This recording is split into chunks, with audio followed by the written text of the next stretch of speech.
안녕하십니까. 거시경제 7주차 2교시입니다. 이번 시간에는 그 5장 마무리하겠습니다. 거시경제 총수요 해가지고 꽤 긴 내용인데 마무리하겠습니다. 그래서 앞에서 우리가 생산물 시장의 균형에서 IS 곡선 봤고, 화폐 시장과 증권 시장의 균형을 통해서 LM 곡선 봤죠. 그리고 외환 시장과 국제 시장의 균형을 통해서 BP 곡선을 도출했습니다. 그러니까 이제 오늘 공부하실 내용은 총수요 균형과 거시경제 정책과 또 총수요 균형과 물가 관련된 내용입니다. 이 두 파트 이제 우리가 보겠습니다. 이게 바로 이제 거시경제의 일반 균형이라고 하는 거죠. 근데 아직은 완전한 일반 균형은 아닙니다. 왜냐하면 수요 측면의 균형이에요. 총수요 균형 해가지고 수요 측면의 균형을 얘기를 하는 것이고, 우리가 일반 균형이라고 할 때는 공급 측면까지 같이 고려해야 합니다. 가지고 이제 6장에 나오는 거시경제의 총 공급에서 공급 측면까지 함께 고려한 다음에 그로부터 총 공급 곡선을 도출합니다. 가지고 지금 5장에서 도출하게 되는 총 수요 곡선과 6장에서 도출하게 되는 총 공급 곡선, 그 두 가지가 이제 균형을 이룰 때 이게 바로 거시경제의 일반 균형이죠. 모든 시장이, 관련된 모든 시장이 동시에 균형을 이루는 거예요. 그런데 이제 5장에서는 수요 측면의 균형 살펴본 다음에 그로부터 총 수요 곡선, AD 곡선을 도출할 것입니다. 이것도 내용이 좀 꽤 깁니다. 남은 부분도 슬라이드가 꽤 많습니다. 한 30개, 한참 36개가 되는데 그래도 핵심적인 내용들 체크해가면서 보겠습니다. 여기서 공부하실 내용이 이제 우리가 이 앞부분 내용은 앞에서 본 것이고, 이제 거시경제의 총수요 균형을 보겠습니다. 물론 아직은 여기서 총수요 균형을 먼저 어떻게 결정될 것인가 요거 확인한 다음에 이어가지고 총수요 균형이 국민소득 결제에 어떤 영향을 미치는지, 또 물가가 변화할 때, 왜냐하면 이제 총수요 곡선이라고 할 때는 물가가 개입이 돼요. 왜냐하면 한 나라 경제의 수요 측면과 공급 측면을 연결하는 매개변수가 바로 물가입니다. 그래서 물가 수준의 변화를 갖다 집어넣어 가지고 공급 측면과 연결될 수 있게 해야 합니다.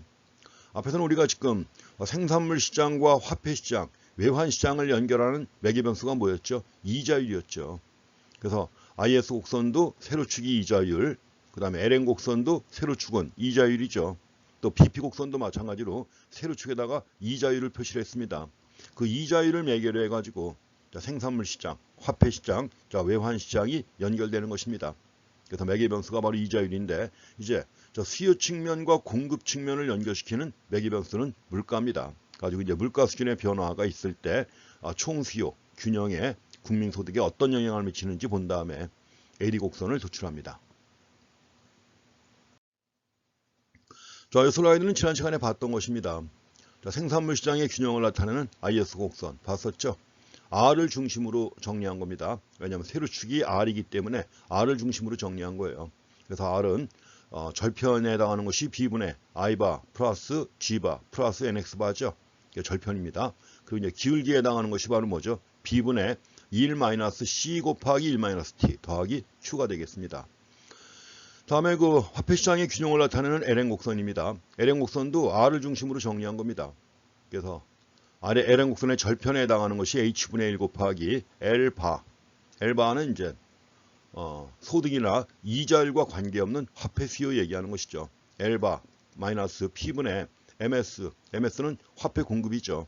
가지고 이제 BP가 주어졌을 때 MS 이렇게 나옵니다. 그리고 요게 기울기죠. LN 곡선의 기울기. LN 곡선의 기울기에 영향을 미치는 두 가지 요인이 뭐죠? 화폐 수요의 소득 탄력성 K하고 화폐 수요의 이자율 탄력성 H입니다. 가지고 H분의 K. 자, K가 분자에 있고 H가 분모에 있습니다. 그래서 우리가 앞에서 LN 곡선의 기울기 얘기할 때 화폐 수요의 소득 탄력성이 작을수록, 또 화폐 수요의 이자율 탄력성이 클수록 LN 곡선의 기울기는 완만하다고 그랬죠. 그 점 잘 확인하시기 바랍니다. 다음에 이제 국제 수지의 균형을 나타내는 것이 BP 곡선인데, BP 곡선은 이제 직접 식으로 해가지고 NX바 마이너스 QY. Q가 뭐였죠? 한계 수입 성향입니다. 한계 수입 성향 더하기 F 해가지고 이제 R 마이너스 RF가 0과 일치할 때. 물론 이것도 이제 R을 중심으로 정리하면 되겠죠. 그렇지만 일단 BP 곡선은 그대로 내버려 두고, 자, 세 개의 곡선이 동시에 교차할 때 이게 바로 총수요 균형이 되겠습니다. ISLM, BP 균형이죠.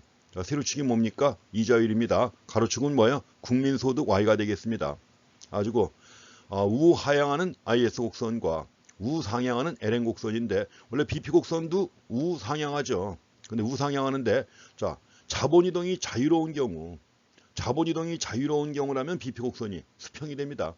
그래서 저기서는 지금 일단 자본이동이 자유로운 소규모 개방 경제를 대상으로 분석을 합니다. 그렇기 때문에 자, BP 곡선은 이럴 때 자, 수평이 된다는 거 보시고, 물론 나중에 뒤에서 우상향하는 경우도 같이 분석을 할 것입니다. 일단은 자본이동이 자유로운 소규모 개방 경제에서 BP 곡선은 수평이라고 하는 거, 자, 그 점을 자, 확인하시기 바랍니다. 여기까지 이제 우리가 지난 시간에 본 거죠. 그래서 총수요 균형 시작하기 때문에 다시 한번 확인해 본 것입니다. 자, 이제 환율 제도와 관련해 가지고 내용을 살펴보겠습니다. 총수요 균형과 관련해서 변동 환율 제도에서는 어떻게 될 것인가 하는 거 보겠습니다.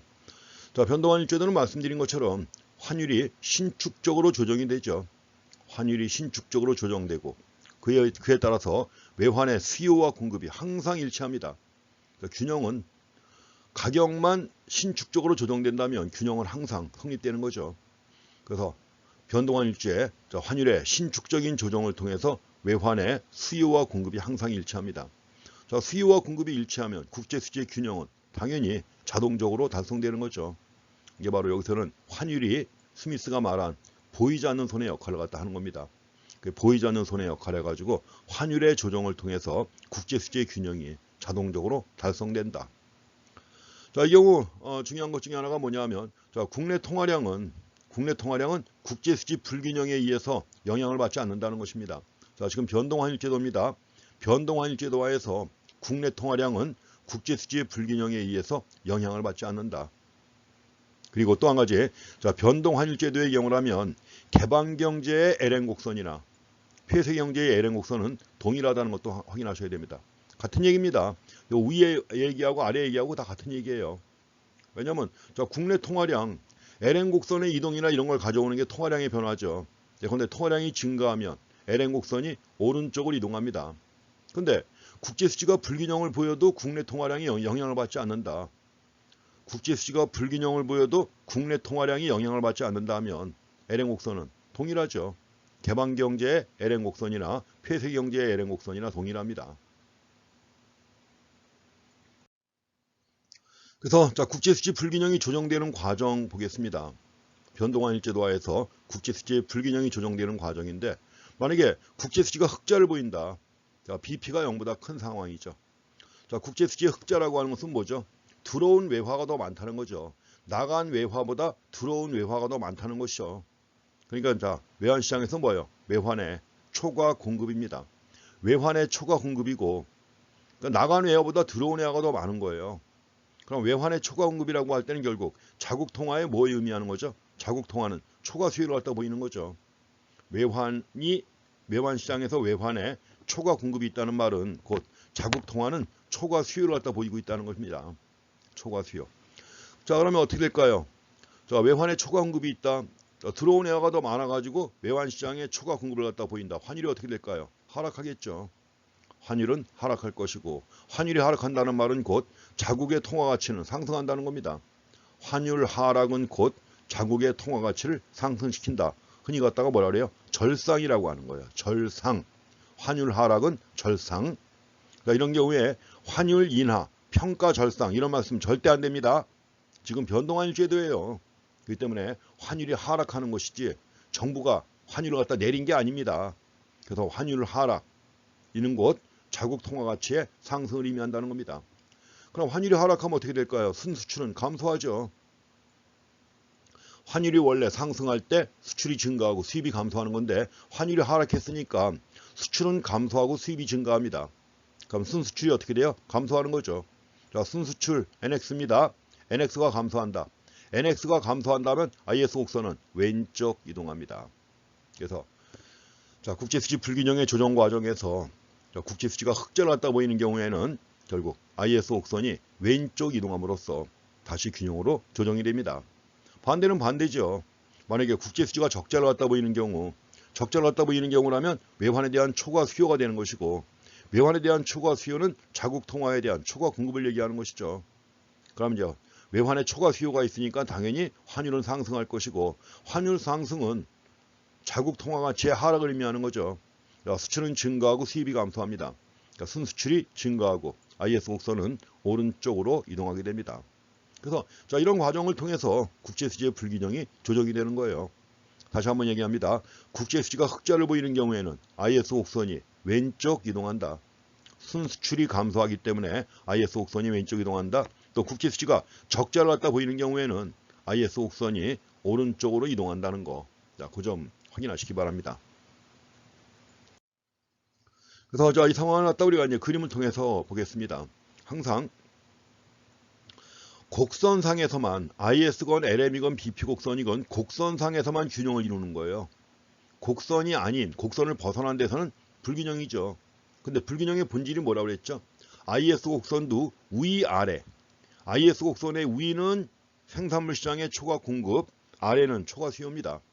LM 곡선의 경우에도 위아래로 파악하셔야 돼요. LM 곡선의 위는 화폐 시장의 초과 공급, 아래는 화폐 시장의 초과 수요입니다. BP 곡선도 마찬가지입니다. BP 곡선도 윗부분은 뭐예요? 외환 시장의 초과 공급, 초과 공급이니까 바로 뭐예요? 흑자죠. 아랫부분은 뭡니까? 초과 수요입니다. 다 똑같아요. 그러니까 위아래로 기억하시면 아주 편합니다. 오른쪽 왼쪽 기억하면 상황에 따라 달라집니다. 그러니까 위아래로 기억하시면 돼요. 위는 다 초과 공급, 아래는 다 초과 수요입니다.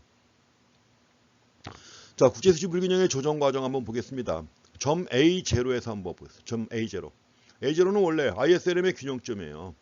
ISLM의 균형점이고 여기서 생산물 시장과 화폐 시장을 동시에 균형시키는 이자율은 R0입니다.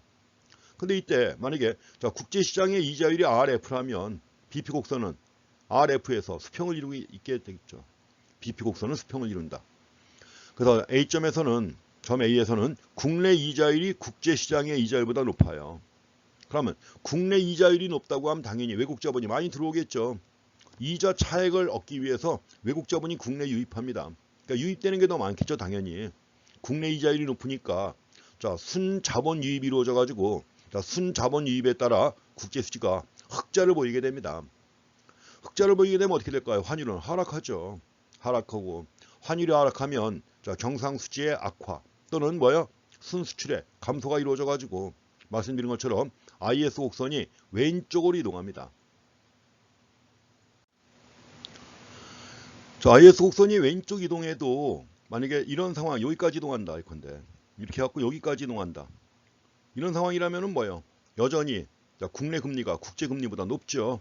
자, 국제 금리라고 하는 게 결국 이제 IS 곡선 이동한 상태에서 여기 상황이 되는 건데 이 상황이 국내 금리인데 여전히 높죠. 그럼 이럴 때 어떻게 되나요? 국내 금리와 국제 금리가 같아질 때까지 IS 곡선이 이동하는 겁니다. 그래서 IS 곡선은 어디까지 이동할까요? LM 곡선과 BP 곡선이 만나는 이 점까지 이동을 해요. 이 점까지 이렇게 이동합니다. IS 곡선이 그렇게 함으로써 결국은 이제 요 점이 A2입니다. A2가 되는데 A2에서 총수요 균형이 성립되는 것입니다. 불균형의 조정 과정이에요. 지금 불균형의 조정 과정 해가지고 IS 곡선이 이동을 하는데 왼쪽 이동하는데 어디까지 이동한다? LM 곡선과 BP 곡선이 만나는 점까지 이동해가지고 A2에서 총수요 균형이 성립하게 됩니다.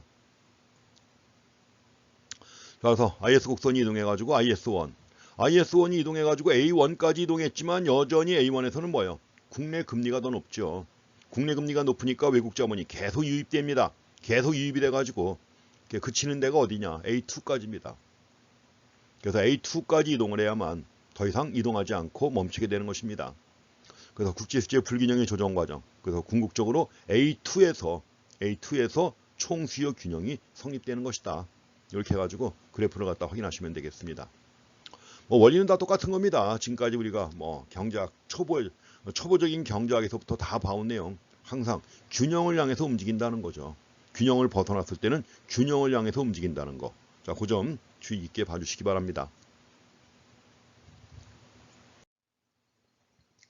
자, 국제수지 불균형의 조정 과정 해가지고 또 나왔습니다. 우선 이제 또 고정환율 제도예요.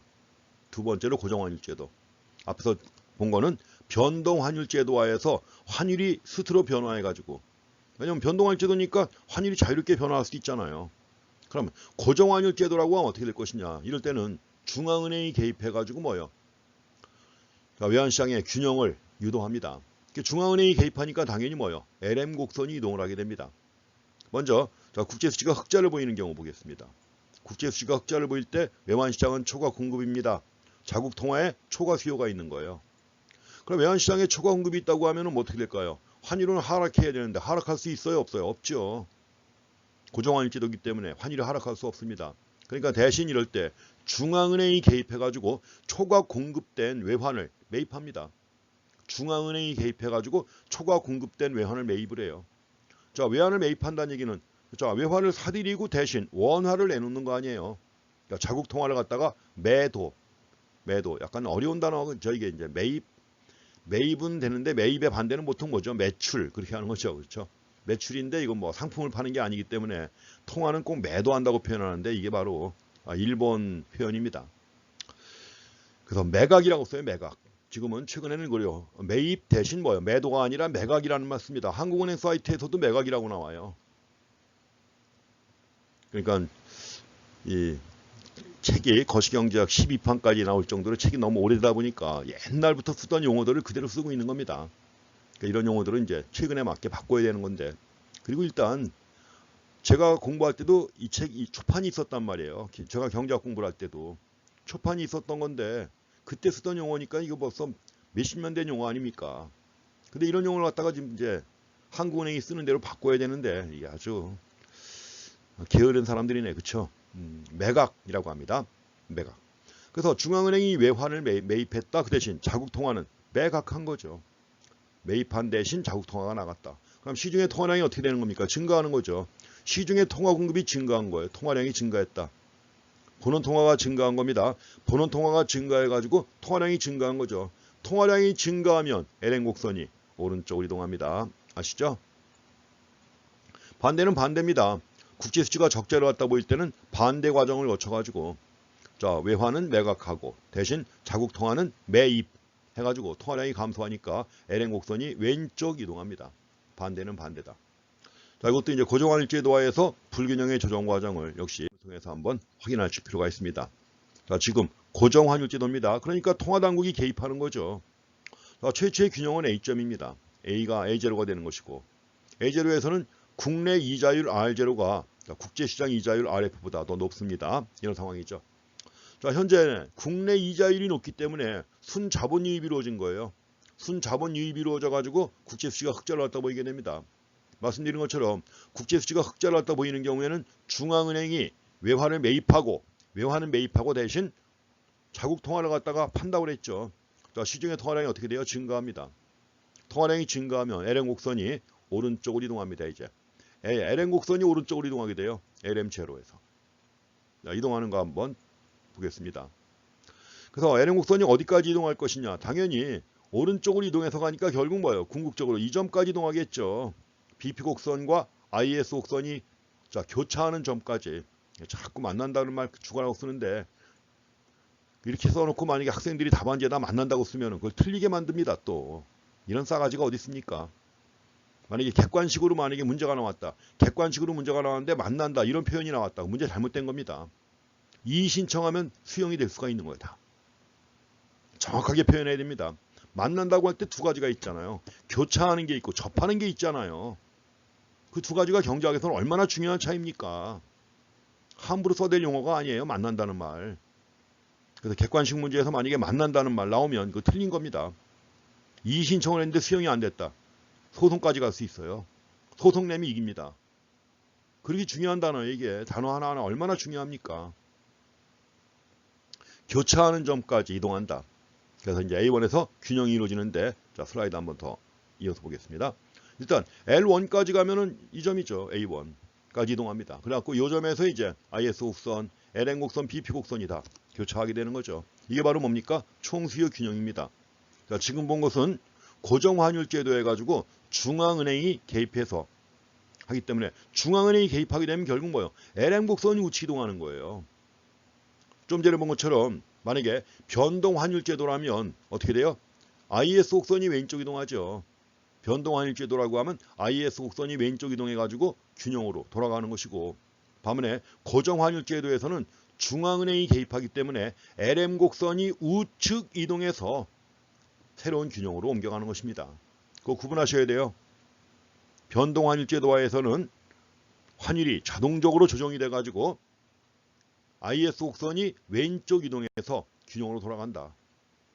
그 다음에 고정환율제도화에서는 뭐예요? 중앙은행이 개입해가지고 LM 곡선이 오른쪽으로 이동해서 균형으로 옮겨간다는 겁니다.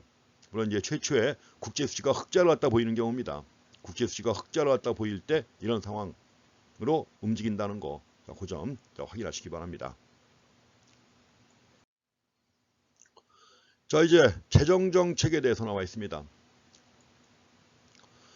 자, 재정정책의 가장 핵심되는 것은 뭐죠? 재정정책은 정부가 주체가 됩니다. 영어로 fiscal policy라고 해서 정부가 주체가 되고, 재정정책의 수단이 되는 게 대표적인 게 두 가지가 있죠.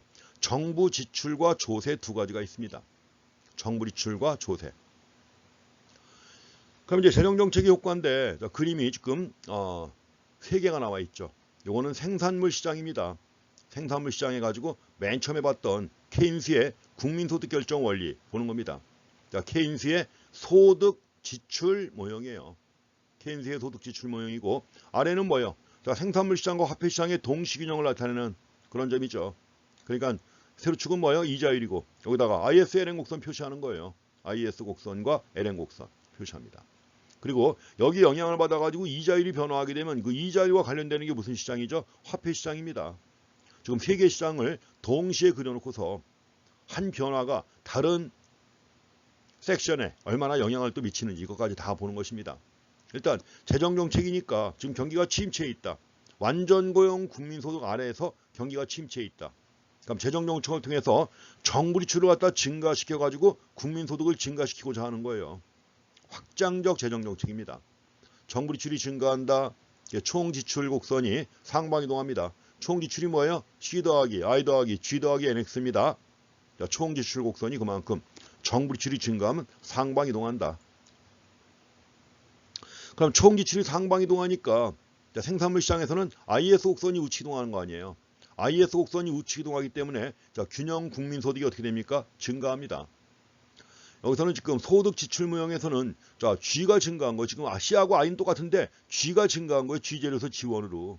G가 증가하니까 총 지출 곡선이 상방 이동하고, 상방 이동함으로써 국민소득이 여기서는 Y0에서 Y1까지 증가하는 겁니다. Y2까지.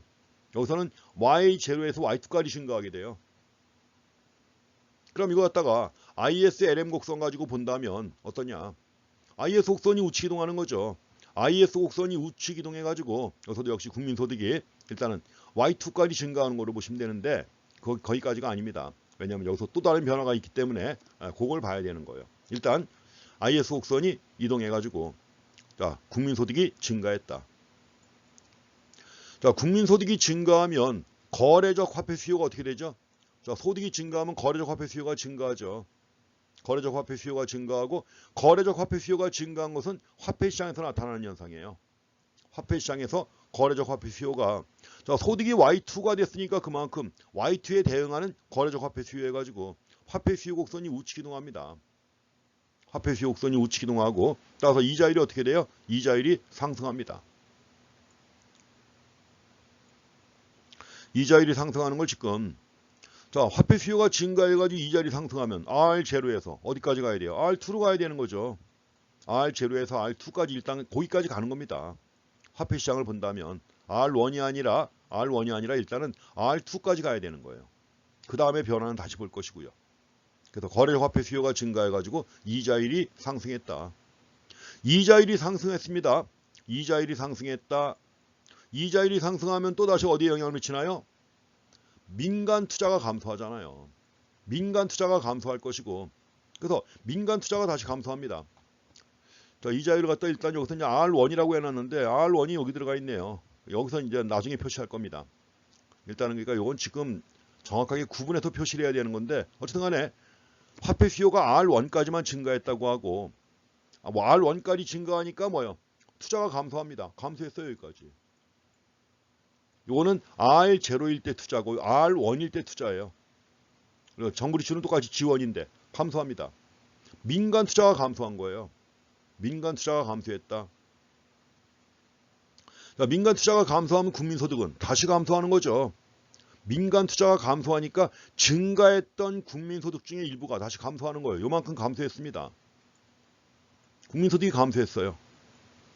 국민소득이 감소하니까 거래적 화폐 수요도 감소하겠죠. 거래적 화폐 수요가 감소할 것이고, 결국 뭐냐면, 자, 소득이 Y2까지 증가했지만 그 소득의 증가 때문에 거래적 화폐 수요가 증가해가지고 이자율이 상승하기 때문에 민간 투자가 감소함으로써 국민소득이 다시 감소한 거예요.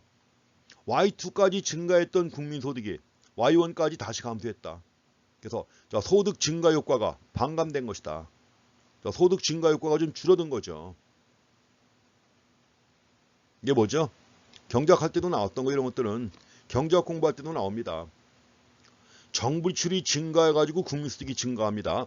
근데 국민소득의 증가 때문에 민간 투자가 감소해가지고 국민소득은 다시 조금 감소합니다. 이걸 뭐라고 그래요? 정부 지출의 증가 효과를 민간 투자가 감소함으로써 밀어낸다는 거죠. 밀어내기 효과입니다.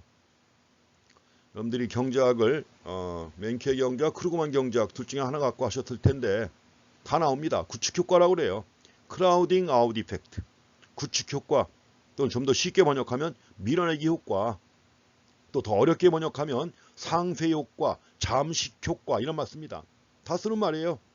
교과서마다 다 다르겠습니다. 구축 효과, 상쇄 효과, 잠식 효과. 우리말 쉬운 말로 풀어서 쓰게 되면 맨키의 경제학에 나오죠. 밀어내기 효과. 영어로는 크라우딩 아웃 이펙트입니다. 이게 바로 구축 효과예요. 그래서 ISLM의 균형점은 궁극적으로 어디로 가는 거예요?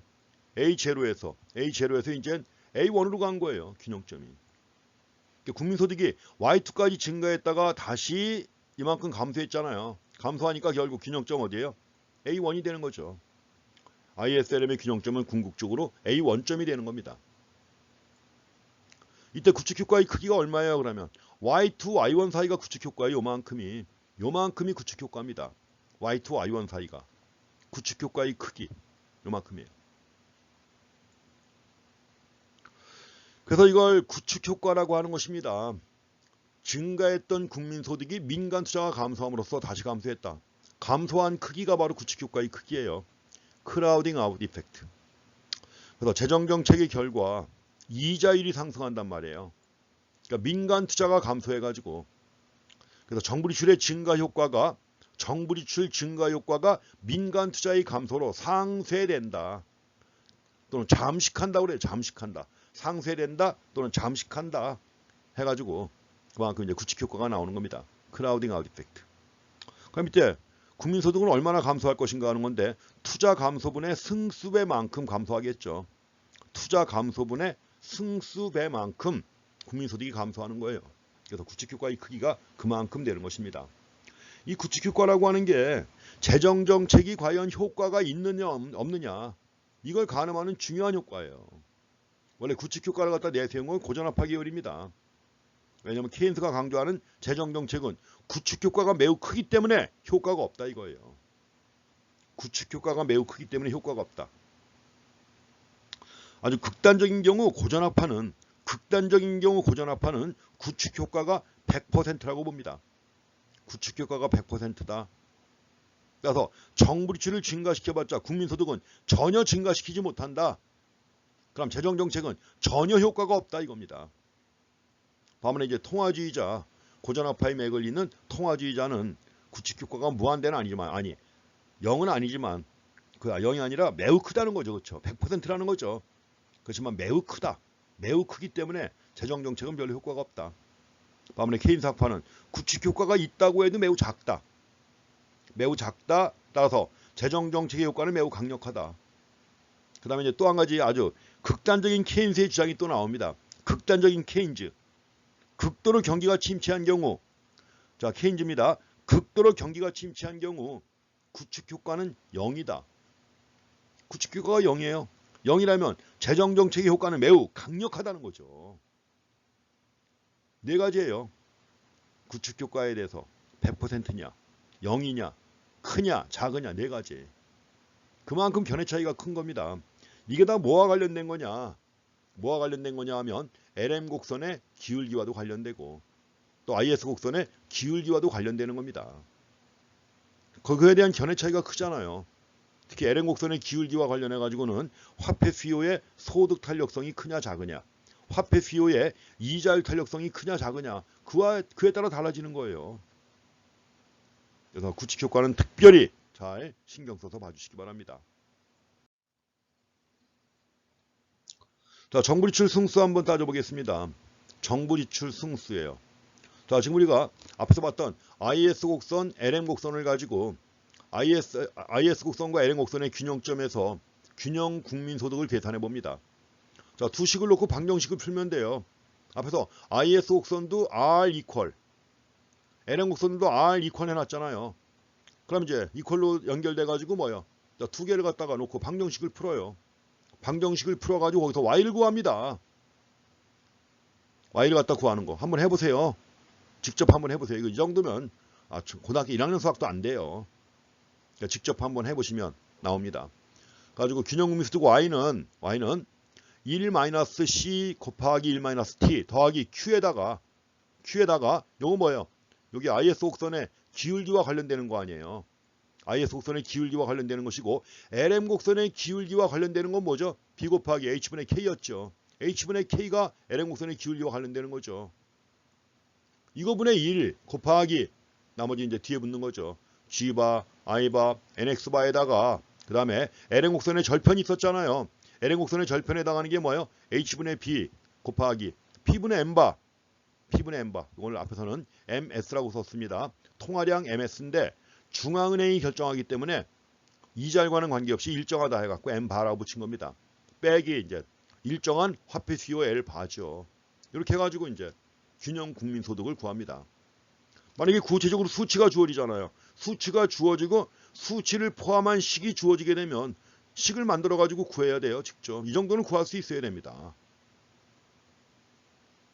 그럼 이 경우 정부 지출 승수가 얼마냐 하는 겁니다. 정부 지출 승수는 앞에 붙은 거죠. 만약에 G바가 증가한다. 국민소득은 몇 배가 증가한다? 앞에 붙은 개수만큼 증가하는 거 아니에요. 앞에 붙은 개수만큼 증가하는 것이기 때문에 여기서 요 식에서 보게 되면 G바의 승수 얼마? 이만큼이에요. 이거예요. I바의 승수도 얼마? 이만큼이에요. NX바의 승수도 이만큼이란 말이에요. 다 똑같아요. 우리가 얘기했지만 앞에서 오토노머스한 지출의 경우에는 승수가 똑같다고 그랬죠. 앞에서 가장 단순한 모형에서도 나왔던 거 아니에요. 가장 단순한 모형에서 독립투자 승수 얼마였죠? 1-c분의 1. 정부 지출 승수 얼마였죠? 1-c분의 1. 똑같습니다. 그렇기 때문에 여기서도 이제 승수는 똑같은 거예요. 지금 G바, I바니까 다 독립지출 아니에요. 오토노머스한 지출. 일정하니까. 그래서 정부 지출 승수는 얼마냐? 1-c 곱하기 1-t 더하기 한계 수입 성향에다가 그 다음에 뭐예요? B 곱하기 H분의 K 곱하고 분의 1이죠. 이게 승수가 이겁니다. 이게 승수인데 그러면 앞에서 봤던 단순 모형은 뭐예요? 외국을 고려하지 않고 화폐 시장도 고려하지 않은 거예요. 요 앞에 거 요거 Q하고 Q는 NX를 갖다 고려했기 때문에 Q가 들어간 겁니다. NX를 갖다 고려하기 때문에 Q가 들어간 것이고 B 곱하기 H분의 K는 뭐예요? 화폐 시장을 고려하기 때문에 들어간 거예요. 이게 화폐 시장을 고려하기 때문에 들어간 것이다. 그럼 두 시장을 고려하지 않고 승수를 구하면 얼마였어요? 1-c 곱하기 1-t분의 1이었죠. 물론 여기서는 이제 조세가 뭐예요? 비례세입니다. 자, 조세가 비례세이기 때문에 세율이 들어가는 거예요. 스몰 t가. 만약에 조세가 비례세가 아니라면 승수는 1-c분의 1이에요. 그냥. 그럼 뭐가 더 큰 거냐? 당연히 왼쪽 게 분모가 더 크잖아요. 이거만큼 더 들어가가지고 왼쪽 게 분모가 더 커지기 때문에 승수는 어떻게 된 거예요? 작아지는 거죠. 당연히. 승수가 작아지는 겁니다. 그래가지고 자, 승수의 크기만 비교해 본다면 구축 효과가 얼마나 되는지 알 수가 있단 말이에요. 그래서 이제 중요하게 나오는 게 바로 그겁니다. 중요하게 나오는 게 바로 여기 붙은 거 요거예요. Q하고 B인데 특히 이제 B와 관련해서 요게 중요하죠. B 곱하기 H분의 K. 자, B는 뭐였어요? B는 유발 투자 계수예요. 유발 투자와 관련해 가지고 이제 계수입니다. 그래서 투자가 이자율에 민감하게 반응할수록 H분의 K가 클수록 이 말은 뭐예요? LN 곡선이 가파를수록 이런 겁니다. 그러면 자, 투자가 이자율에 민감하게 반응한다. 이럴 때는 투자의 이자율 탄력성이라고 하는 거예요. 그러니까 B가 크다는 얘기는 투자의 이자율 탄력성이 크다는 것이고 투자의 이자율 탄력성이 크다는 얘기는 뭐예요? IS 곡선이 완만하다는 얘기입니다. IS 곡선이 완만하다. 그리고 H분의 K가 클수록 뭐예요? LN 곡선은 가파른 거죠. LN 곡선이 가파르다. IS 곡선이 완만하고 LN 곡선이 가파르다. 이게 누구의 주장이냐면 통화주의의 주장이에요. 이게 바로 통화주의의 주장입니다. 마니타리스트의 주장이에요. 고전압파 계열의 통화주의 학파의 주장. 이런 경우 어떻게 되는 거예요? 구축 효과가 커지는 겁니다. 그리고 구축 효과가 커지면 재정정책은 효과가 작다는 거죠. 작다. 이렇게 해갖고 재정정책의 효과를 갖다가 그렇게 확인하셔야 됩니다. 특히 이거 굉장히 중요합니다. 제가 오프라인 수업하면 흑판에다가 그림 하나하나 다 그려가면서 설명을 할 수가 있는데 지금 그렇지 못하니까 이것은 항상 수식에 의존할 수밖에 없고, 물론 이제 뒤에 그림이 나옵니다. 그래프가 나오는데 다시 얘기하면 IS 곡선이 완만하고 LN 곡선이 가파르다. 통화주의 학파의 주장인데 고전압파 계열의 통화주의이기 때문에 뭐예요? 구축 효과가 크다는 거죠. 따라서 재정정책은 효과가 작다는 겁니다. 케인스 학파는 반대로 설명합니다. 케인스 학파는 투자의 이자율 탄력성이 매우 작다. 그래서 IS 곡선은 가파르다고 봅니다. 반면에 화폐 수요의 소득 탄력성은 작고 화폐 수요의 이자율 탄력성이 매우 크다. 그래서 LN 곡선은 매우 완만하다. 따라서 구축 효과가 있다고 해도 매우 작고 구축 효과가 작기 때문에 재정정책의 효과는 매우 크다. 이런 주장이에요. 그래서 여기서 중심적인 역할을 하는 게 바로 정부리식 승수에서 나와 있는 요 승수의 크기 있죠. 요건 좀 관심 있게 보시기 바랍니다. 이 정도는 가급적이면 외워도 돼요. 외울 수 있잖아요. 1-C 곱하기 1-T 더하기 Q 더하기 B 곱하기 H분의 K 외울 수 있죠. 그리고 2분의 1 해가지고 요 정도 승수는 기억하고 지나가시는 게 좋습니다. 그럼 이제 변동환율 제도화에서 재정정책의 효과를 그래프를 이용해서 보겠습니다. 변동환율 제도화에서 재정정책의 효과입니다. 자, 지금 균형이 여기서 A0의 균형이 있다. A0의 균형이 있어요. 가지고 이제 먼저 지금 국내 금리는 R1이고 국제시장 금리는 RF입니다. 그러다 보니까 이제 변동환율 제도니까는 RF에서 BP 곡선이 수평이죠. 자, 국내 금리가 국제 금리보다 높습니다. 높다면은 순자본유입이 이루어지죠. 순자본유입이 이루어지고 순자본유입은 국제 수지의 흑자를 갖다 의미합니다. 자본유입이 이루어지니까 환율은 하락합니다. 외화가 많이 들어와서 환율이 하락하면 경상수지가 악화됩니다. 다 봤던 얘기입니다. 경상수지가 악화되면 IS 곡선이 왼쪽 이동합니다. IS 곡선이 왼쪽 이동한다. 경상수지가 악화돼서 IS 곡선에 왼쪽 이동이 있다. 자, 근데 여기서 일단은 IS 곡선이 오른쪽으로 이동했다가 다시 돌아가는 거예요. 오른쪽으로 이동했다 다시 돌아간다. 그래서 저기 화살표가 나온 게 바로 그런 의미입니다. IS 곡선이 오른쪽으로 이동했다가 다시 돌아간다. 왼쪽 이동한다. 이거죠. 여기서 국제수지가 흑자를 갖다 보이잖아요. 국제수지가 흑자를 갖다 보이면 IS 곡선이 어떻게 되는 거예요? 오른쪽으로 이동하는 거죠. 그걸 하나 더 써줬어야 되는 건데 지금 그게 빠져 있습니다. 국제수지의 흑자로 인해 가지고 IS 곡선이 오른쪽으로 이동한다. 그렇지만 이로 인해 가지고 환율이 하락해 가지고 경상수지가 악화되니까 IS 곡선이 다시 왼쪽 이동한다. 원래로 돌아가는 거예요. 그래서 최종 균형은 원래의 점 A0에서 결정된다. A0에서 결정된다. 요거 좀 체크하시고요. 이게 무슨 얘기냐 하면 이거 좀 슬라이드에 좀 설명이 너무 부족합니다. 지금 재정정책 얘기하는 거예요. 정부가 정부 지출을 증가시킨 걸 요 앞에 좀 빼먹었어요. 일단 여기서 G가 증가합니다. 정부 지출을 갖다 증가시켰어요. 경기 침체를 하기라고 해서 G를 증가시켰다. 자, G를 증가시키니까 IS 곡선이 어떻게 됩니까? IS1 해가지고 오른쪽으로 이동하잖아요. 오른쪽으로 이동했다. IS 곡선이 오른쪽으로 이동하니까 균형점이 A1으로 갔단 말이에요. A1으로 갔다. A1으로 가니까 당연히 이 상황에서는 뭐예요? 국내 금리가 국제 금리보다 또 높은 거 아니에요. 높고 이럴 때 순자본유입이 이루어진다. 그 결과 아래 과정 쭉 해가지고 IS 곡선이 다시 G가 증가해가지고 IS 곡선이 오른쪽으로 이동했지만 다시 왼쪽 이동해가지고 원래 균형점으로 돌아간단 말이에요. 그러면 재정정책은 효과가 있는 거요, 없는 거요? 없는 것이요. 그 얘기입니다. 변동환율제도화에서 재정정책은 효과가 없다는 것입니다. 그래서 자, 같은 그림에 대한 설명입니다. 자, 결과적으로 보게 되면 A점에 있다 잠시 뭐야 A1으로 갔다가 다시 돌아온 거 아니에요. 다시 돌아왔다고 하면 국민소득은 변화가 있어요, 없어요? 없죠. 물론 정부 지출은 최초에 증가시켰으니까 정부 지출은 증가했죠.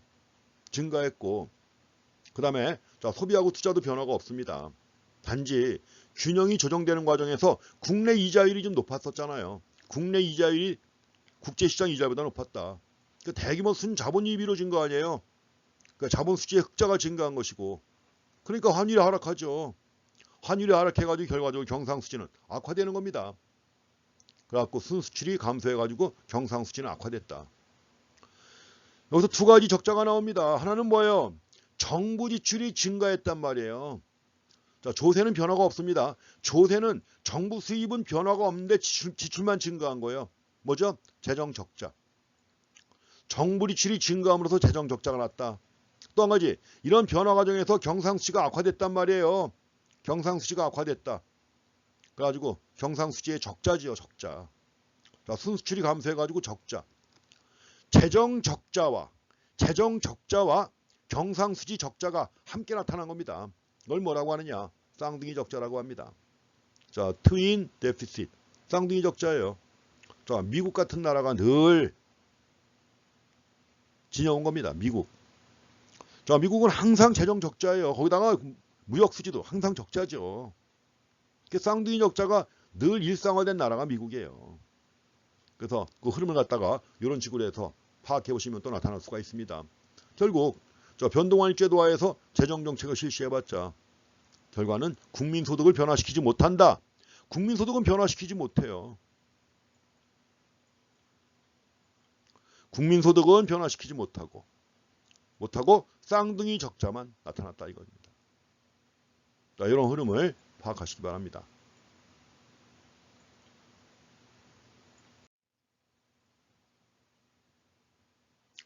자, 다음은 고정환율제도입니다. 고정환율제도화에서 재정정책의 효과 보겠습니다. 여기서도 마찬가지로 정부가 정부 지출을 증가시켰어요. 정부 지출을 증가시키니까 IS 곡선이 오른쪽으로 이동했죠.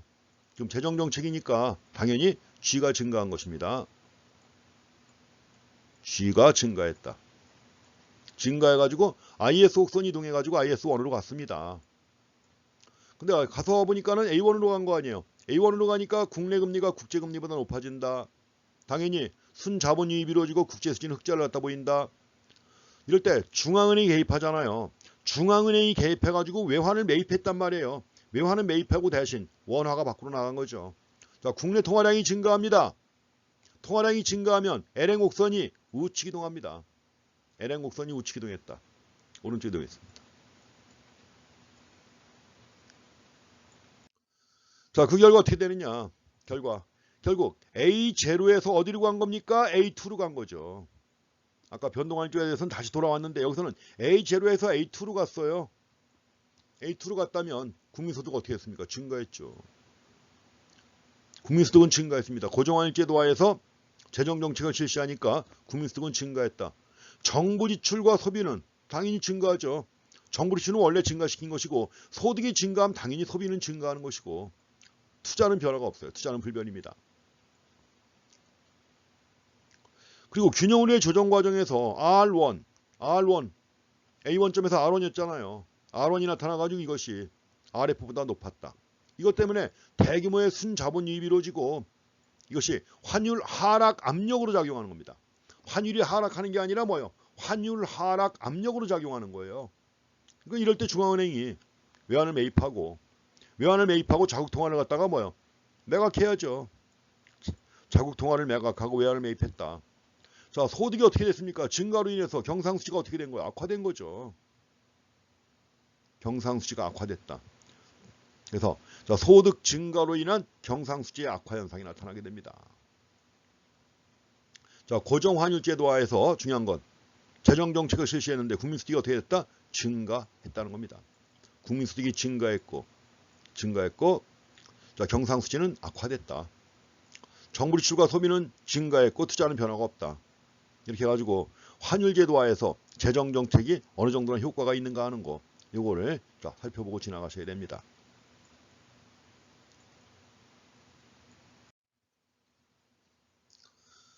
자, 이제 통화정책에 대해서 보셔야 됩니다. 우리 최근에 자꾸 화폐 금융정책이라고 쓰고 있는데 여러분들은 어디 가서 이런 말 절대 쓰지 마십시오. 금융학과인데도 아직도 화폐 금융정책 이런 말 쓰고 있다. 이건 진짜 어디 가면 손가락질 받아요. 무식한 촌스러운 손가락질 받습니다. 한국은행에서 봤죠. 한국은행 사이트에 뭐라고 나와 있습니까? 통화정책이라고 나와 있잖아요. 통화정책이라고 나와 있어 그렇게 쓰는 것이고 영어로 머니터리 팔리시예요. 그 머니터리 팔리시 그럼 뭐라고 번역해야 될까요? 통화정책입니다. 그리고 한국은행이 1년에 2번 국회에다가 보고서를 냅니다. 보고서 내는데 그 보고서가 뭐냐? 보고서 제목은 통화신용정책 보고서예요. 그래서 좀 더 길게 얘기한다면 통화신용정책. 간단하게 얘기한다면 뭐예요? 통화정책입니다. 그래서 여러분들도 앞으로 진짜 절대 이런 말 쓰지 마시고 통화정책 그렇게 쓰셔야 됩니다. 여기서도 시장은 똑같이 생산물 시장, 이 아래는 뭐예요? ISLN 곡선, 생산물과 화폐시장의 동시균형, 아래쪽에 화폐시장 표시해놨습니다. 자, 통화정책이니까요. 그런데 경기가 침체에 빠져있다. 완전 고용, 국민소득에 미달되고 있다. 어떻게 할까요? 통화량을 증가시켜야죠. 자, 통화량을 증가시키면 실질 화폐 공급곡선이 우측 이동하는 거예요. 이게 오른쪽으로 이동합니다. 화폐 통화시장에서. 그래서 MS0에서 MS1으로 증가시킨 거예요. 그러니까 물가로 나오는 실질 화폐 공급이 우측 이동합니다. 화폐 수요 곡선은 그대로고요. 가지고 이자율이 어떻게 됩니까? 이자율이 하락했습니다. 이자율이 하락한다. 이자율이 하락하면 어디에 영향을 미칠까요? 이자율이 하락하면 투자가 변화하겠죠. 여기 투자가. 이자율이 하락하니까 투자가 어떻게 됩니까? 증가할 거예요. 그렇죠? 그다음 화폐 시장에서 균형 이자율이 일단 하락합니다. 하락하고 균형 이자율이 하락하고 자, 균형 이자율이 하락한 결과 LN 곡선은 어떻게 된 거예요? LN 곡선 이동했죠. 자, 통화량이 증가하면 LN 곡선은 우측 이동합니다. 화폐 시장에서는 통화 공급 곡선이 우측 이동하고 통화량이 증가하면 ISLM의 균형점 세면에서는 LN 곡선이 이동을 해요. 우측으로. LN 곡선이 우측 이동했다. 자, 이자율이 하락했기 때문에 말씀드린 것처럼 투자가 어떻게 됩니까? 증가합니다. 투자가 증가해가지고는 이자율이 R2일 때 증가, R2일 때 투자. 그래서 총 지출 곡선이 상방 이동하는 거예요. 총 지출 곡선이 상방 이동하고 상방 이동하니까 국민소득이 어떻게 되나요? Y2까지 증가합니다. 국민소득은 Y2까지 증가했어요. 균형 생산 및 소득의 증가 있죠. 균형 생산 및 소득의 증가. 자, 국민소득이 증가했잖아요. 국민소득이 증가하니까 거래적 화폐 수요가 어떻게 됩니까? 증가하죠. 거래적 화폐 수요가 증가하니까 화폐 수요 곡선이 또 우측 이동하는 거예요. 화폐 수요가 증가해서 화폐 수요 곡선이 우측 이동한다. 이럴 때 당연히 화폐 수요가 증가하면 이자율은 상승해야 되는 거 정상이죠. 이자율 상승 압력이 있단 말이에요. 화폐 수요가 증가해가지고 이자율 상승 압력이 있다. 자, 이자율 상승 압력 있게 되고 그 이자율 상승 압력으로 인해 가지고 뭐예요? 역시 투자 지출이 어떻게 됩니까? 감소하죠. 여기까지 증가했던 게 다시 요만큼 감소하는 거예요. 감소한다. 그리고 자, 투자 지출이 감소하고 투자가 감소하면 국민소득이 감소하는 거 아니에요. 여기까지 다시 또. 소득이 감소했죠. 소득이 감소하니까 거래적 화폐 수요가 다시 또 감소해요. 그래서 거래적 화폐 수요가 감소해가지고 다시 또 일로 옵니다.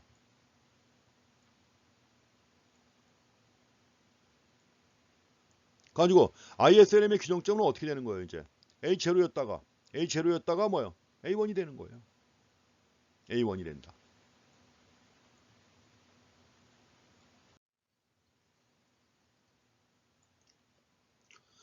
다음에 변동환율 제도 하에서라면 어떻게 될 것인가? 변동환율 제도 하에서 통화정책입니다. 변동환율 제도 하에서의 통화정책은 어떻게 될 것인가? 통화량을 증가시키니까 일단 L행 곡선이 우측 이동하죠. L행 곡선이 우측 이동할 것이고 L행 곡선이 우측 이동하니까 L행 곡선이 우측 이동한다. 처음에 균형점은 A점이었습니다. A0에서 자, 통화정책을 실시해가지고 L행 곡선이 우측 이동한다. L행 곡선이 우측 이동하니까 A1으로 갔단 말이에요. A1으로 가니까는 국내 이자율이 R1으로 낮아지는 거예요. 국내 금리가 낮아집니다. 낮아지게 되면 어떻게 돼요? 반대로 순자본 유출이 이루어지죠. 국내 들어와 있던 외화가 밖으로 빠져나갑니다. 순자본 유출이 이루어진다. 국제수지가 적자죠. 국제수지가 적자를 갖다 보이게 되면 환율은 어떻게 됩니까? 상승합니다. 지금까지 봤던 거와 반대입니다. 환율이 상승하고 환율이 상승하면 수출이 증가하고 수입이 감소하는 거예요. 수출이 증가하고 수입이 감소하니까 경상수지가 좋아지죠. 호전됩니다. 그리고 순수출이 증가하는 거니까 IS 곡선은 오른쪽으로 이동합니다. 또 이게 오른쪽으로 이동했다. 그럼 균형점은 어디가 되는 거예요? A 되는 거죠. 계속 이어서 나옵니다. 그래서 균형점 A2가 됐고 결국 궁극적으로 A0에서 A2로 갔단 말이에요. 그럼 어떻게 된 겁니까? 국민소득은 증가했죠. 국민소득은 이만큼 증가했습니다. 자, 소비는 국민소득이 증가하면 당연히 소비는 증가하는 거예요. 소비는 증가하는 거지만 이럴 때 이제 이자율도 결국에는 변화가 없고 하니까 투자와 정부 리치는 변화가 없어요. 지금 통화정책 얘기하는 겁니다. 통화정책 얘기하는 것이기 때문에 투자와 정부 리치는 변화가 없다. 그리고 균형으로의 조정 과정에서 이자율이 국내 이자율이 낮아져가지고 대규모 순자본 유출이 이루어졌잖아요. 자본 수지의 적자가 증가해가지고 환율은 상승하고 따라서 경상수지가 어떻게 됐습니까? 순수출이 증가해가지고 경상수지가 호전된 거죠. 변동환율제도화에서 통화정책입니다. 변동환율제도화에서 통화정책은 국민소득을 증가시키는 효과가 있죠. 재정정책은 효과가 없었습니다. 그런데 변동환율제도화에서 통화정책은 국민소득을 증가시키는 효과가 있습니다.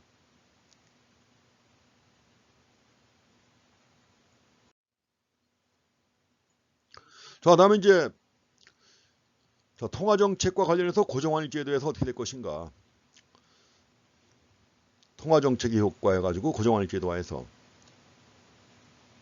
자, 통화량을 증가시켰습니다. 통화량을 증가시켜서 L행 곡선이 이동했습니다. L행 곡선이 이동해가지고 균형점이 A0에서 여기까지 갔죠. A1으로. 균형점이 A0에서 A1으로 이동했습니다. 자, 국내 금리가 낮아졌습니다. 국내 금리가 낮아지니까는 순자본 유출, 국제수지의 적자가 나타납니다. 이럴 때 어떻게 될까요? 중앙은행이 개입해야죠. 중앙은행이 개입해가지고 뭐요? 시중에서 외화를 매입합니다. 외화를 매입하고 대신 원화가 밖으로 나가는 거 아니에요? 아니, 순자본 유출이죠. 그러니까 순자본 유출이 이루어져가지고 국제수지가 적자를 갖다 보이는 거죠. 적자를 갖다 보이니까 어떻게 할까요?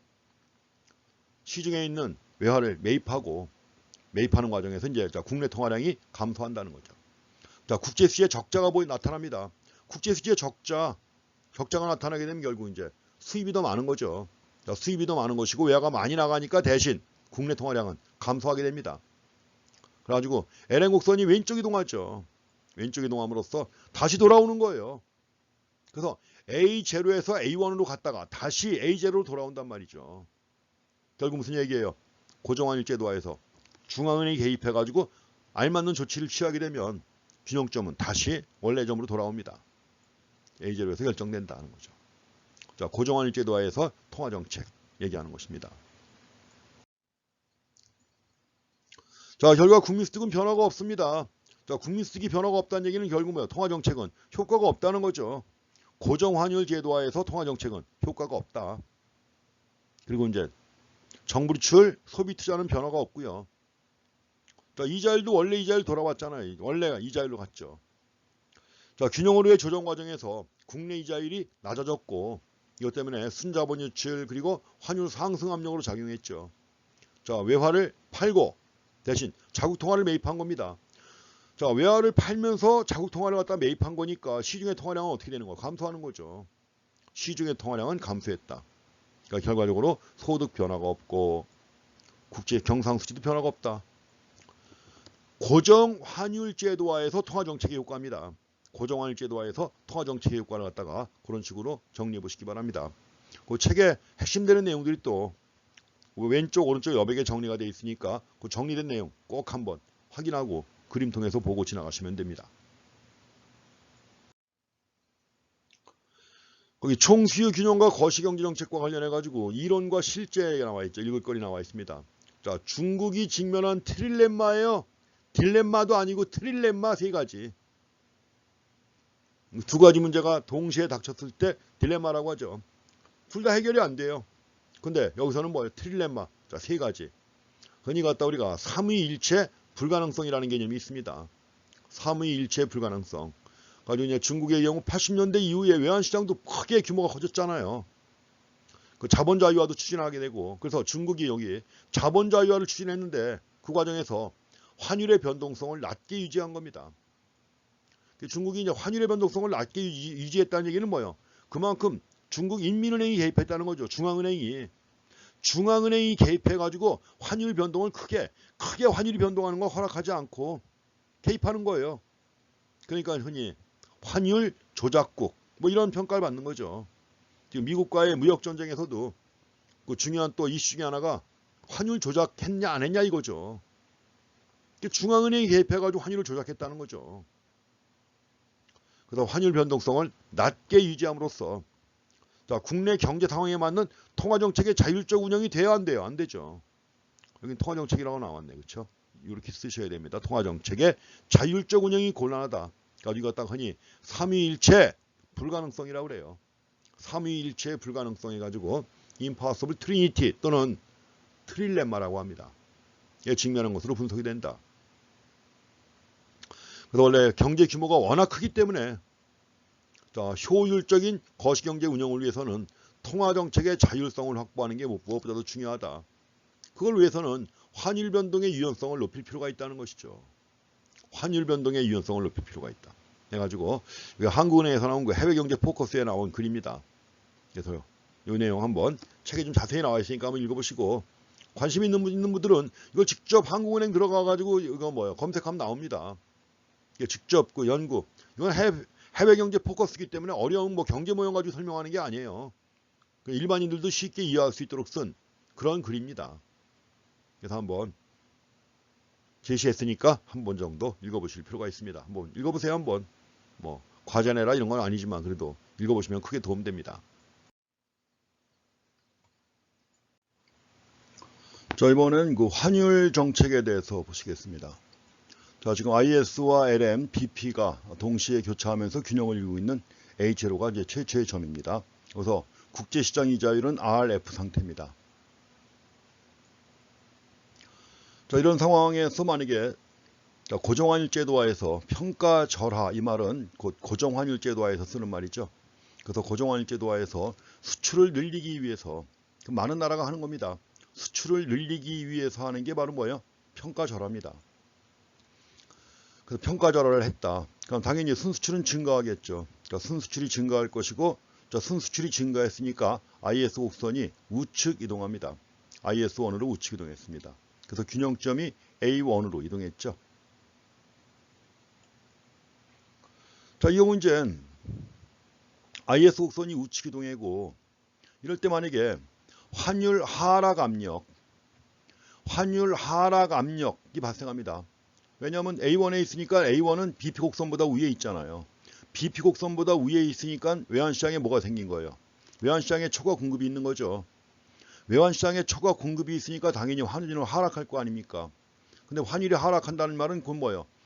거꾸로 평가 절상이란 말이죠. 이게 환율 하락 압력을 막기 위해서. 그래서 이제 환율이 하락하면 이제 순수출이 감소하게 돼요. 감소하기 때문에 뭐예요?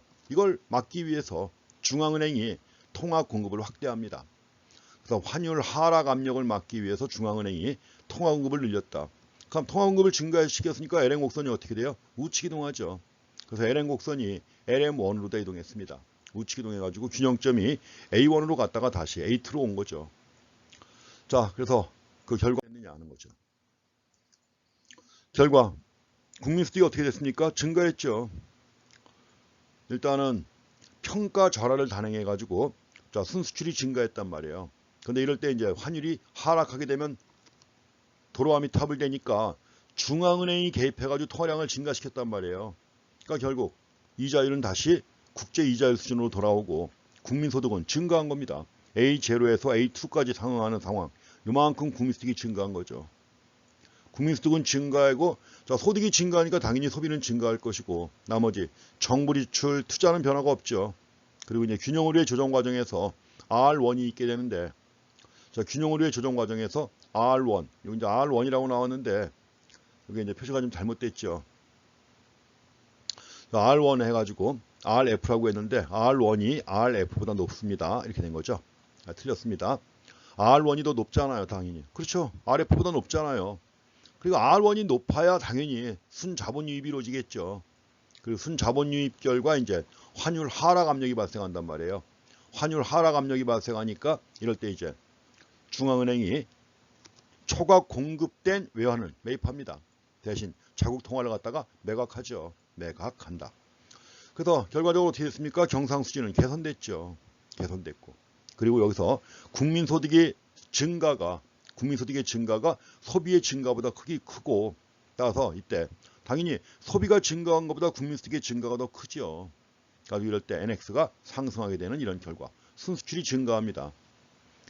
그래서 이럴 때 상승이라는 말 안 쓰죠. Y의 증가라고 해야죠. Y의 증가, C의 증가, NX의 증가. 참 이런 거 맡기는 것도 대학원생들 맡겼을 텐데 참 서울대학교 대학원 경제학과 학생들 수준이 이 정도입니다. 결코 날 거 없어요. 여러분들보다 결코 뛰어나다고 볼 수 없습니다. 실제로 뭐 그래요. 우리가 뭐 공기업이라든가 뭐 금융 공기업 이런 데 가면은 서울대만 합격생이 서울대만 있느냐? 아닙니다. 지방대 골고루 다 있습니다. 그렇다고 해서 뭐 지방대 우대 때문에 있는 거냐? 아닙니다. 실력으로 평가받는 건데요. 그래서 노력한 만큼 다 좋은 길이 옵니다. 그리고 더더구나 이제 지금은 그런 차별이 없어요.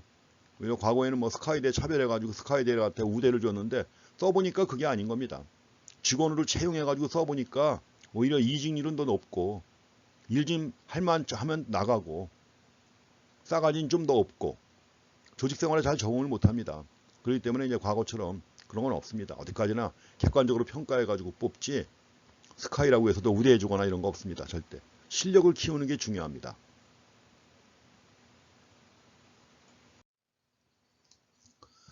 다음에 그 환율 정책과 관련해 가지고 J커브 효과도 또 다시 한번 확인해 보실 필요가 있습니다. J커브 효과 해가지고 시차를 두고서 이제 변화가 커진다는 거죠. 지금 여기 세로축에 나와 있는 게 참 이 그림이 참 아주 무대뽀로 크게 나왔는데 자, 세로축이 경상수지입니다. 수출 마이너스 수입이죠. X 마이너스 Q. 자, 그래서 NX입니다. NX. 가지고 이제 환율 정책을 실시했을 때 시차를 두고서 영향을 달리한다는 거죠.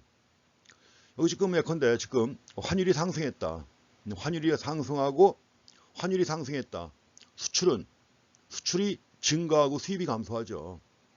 자, 수출이 증가하고 수입이 감소하니까 국제수지가 흑자를 보인단 말이에요. 이거 시간입니다. 시간인데 근데 처음에는 환율이 상승했을 때 처음에는 국제수지가 적자를 갖다 보이게 됩니다. 처음에는 시간이에요. 적자를 갖다 보이고 어느 정도 수준을 갖다 지난 다음부터 흑자가 계속 확대가 되는 거예요. 그 이유가 뭐냐? 시간이 걸린다는 거죠. 우리가 환율이 상승했다. 수출이 증가한다. 자, 수출이 증가하려면 물건을 만들어서 외국으로 보내야 될 거 아니에요. 시간이 걸립니다. 근데 수입은 좀 더 빠르게 변화한다는 거죠. 그래서 처음에는 국제수지가 적자를 갖다 보입니다. 수출은 더디 증가하는데 수출이 더디 증가하는데 수입은 그렇지 못하니까 이제 처음에는 적자를 갖다 보이다가 시간이 지나면서 다시 흑자가 나타나고 이제 계속 흑자죠. 이제 계속 흑자를 갖다 보이면서 흑자 폭이 확대가 되는 겁니다. 가지고 그림 보시게 되면 이것이 바로 J자처럼 보인다는 거죠. 갖고 이걸 J커브 효과라고 합니다. 그 책에 설명이 좀 자세히 나와 있으니까 한번 읽어보시면 됩니다. 자, J커브 효과도 현실적으로 나타나고 있는 거예요. 실증 분석 결과도 다 나왔고. 그래서 이걸 갖다 J커브 효과라고 합니다.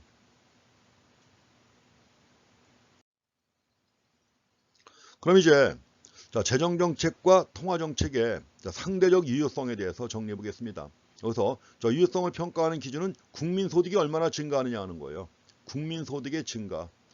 ISLM 모형에서는 가로축에 나와 있는 국민소득이 얼마나 증가하느냐 하는 겁니다. 먼저 LN 곡선의 기울기에 따라 영향이 달라지죠.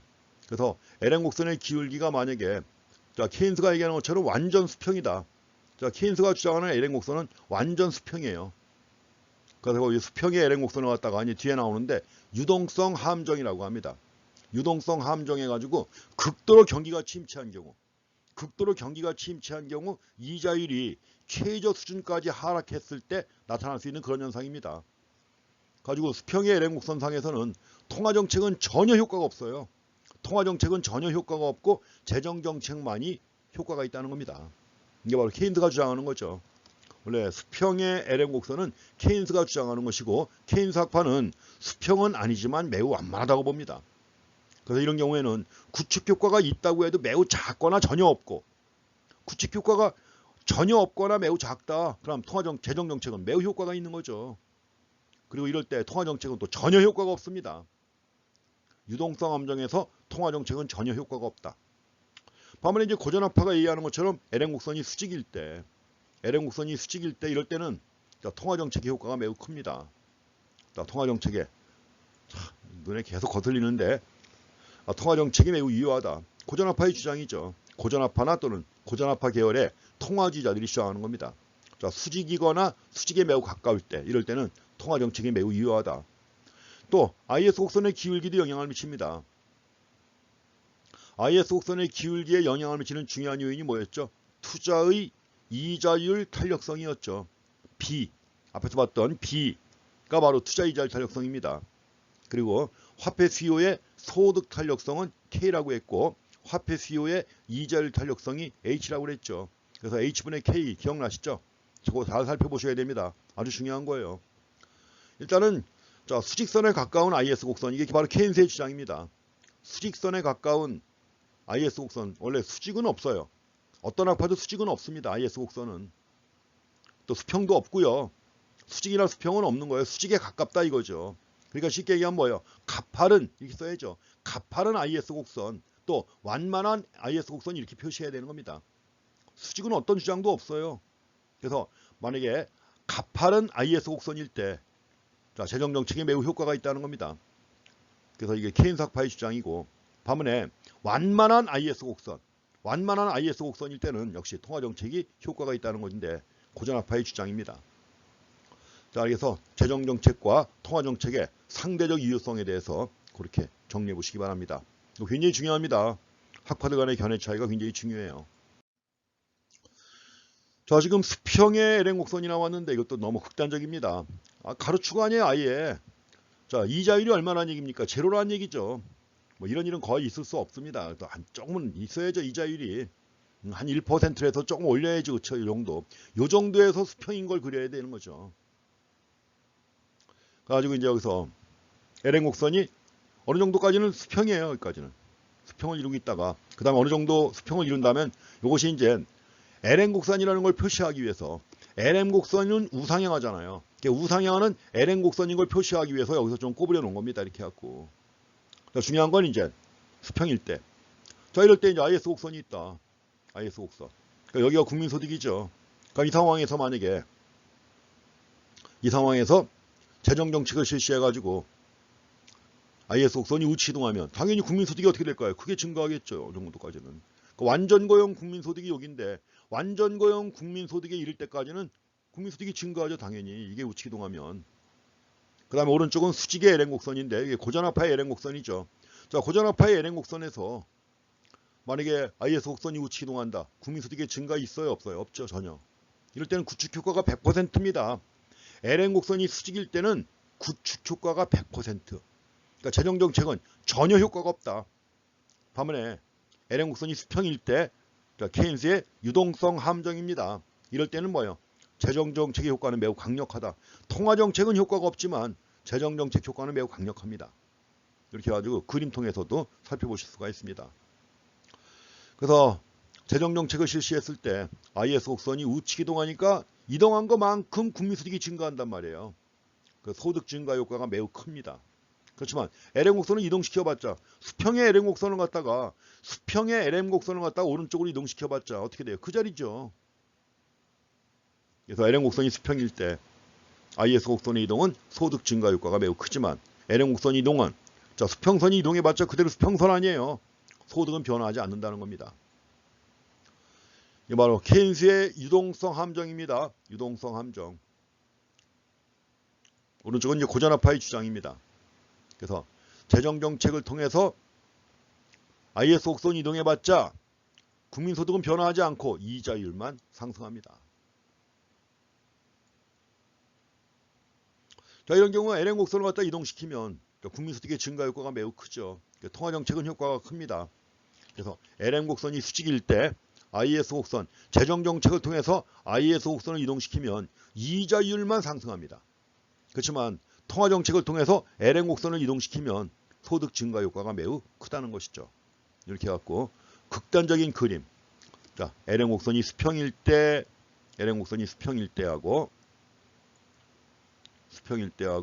LN 곡선이 수직일 때하고 두 가지 한번 대비해서 보시면 되겠습니다.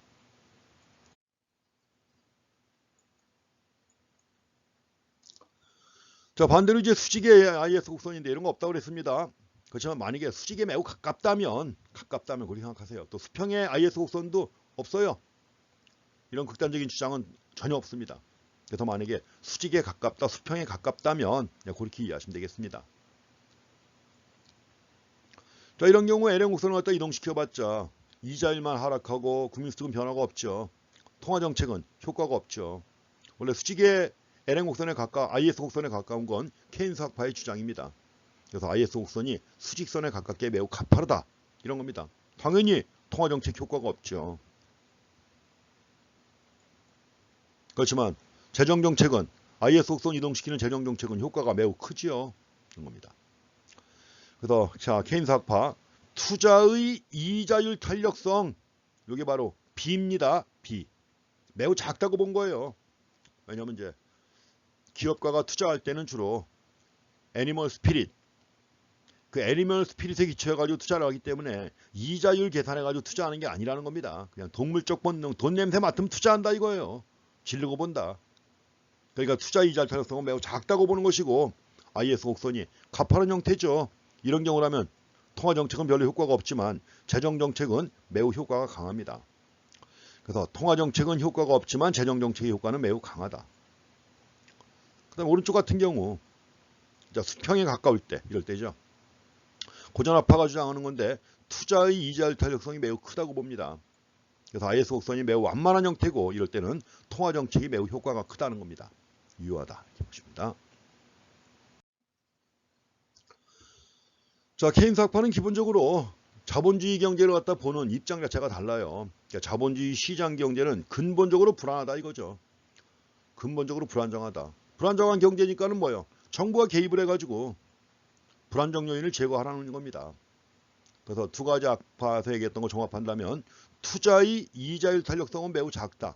따라서 IS 곡선은 매우 가파르다. 반면에 극도로 경기가 침체한 경우에는 유동성 함정이 존재해가지고 LM 곡선이 매우 완만할 뿐만 아니라 극단적으로 뭐예요? 0이다. 수평이다 이렇게 보는 거죠. 제로에 가까운 금리 수준이에요. 자, 경기가 극도로 침체한 경우에는 만든 물건도 안 팔리는데 만들어 놓은 물건도 안 팔려가지고 재고가 쌓여가는데 누가 투자하겠어요. 투자를 아무도 안 하니까 자금 수요가 제로가 되고 자금 수요가 없으면 금리는 거의 0에 가까운 수준까지 떨어지죠. 가지고 투자적 화폐 수요의 이자율 탄력성이 거의 무한대가 되죠. 이게 바로 뭡니까? 유동성 함정입니다. 케인스 학파의 강력한 무기예요. 구축 효과는 고전압파의 매우 강력한 무기라면 구축 효과가 고전압파의 강력한 무기라면 유동성 함정은 케인스 학파의 매우 강력한 무기가 됩니다. 그래서 고전화파는 시장 경제가 불안정한 것은 정부가 개입했기 때문이라는 얘기예요.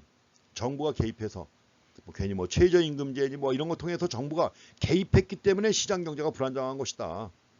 그래서 경제정책은 꼭 필요할 경우에 한해서 뭐로? 통화정책을 써라 이겁니다.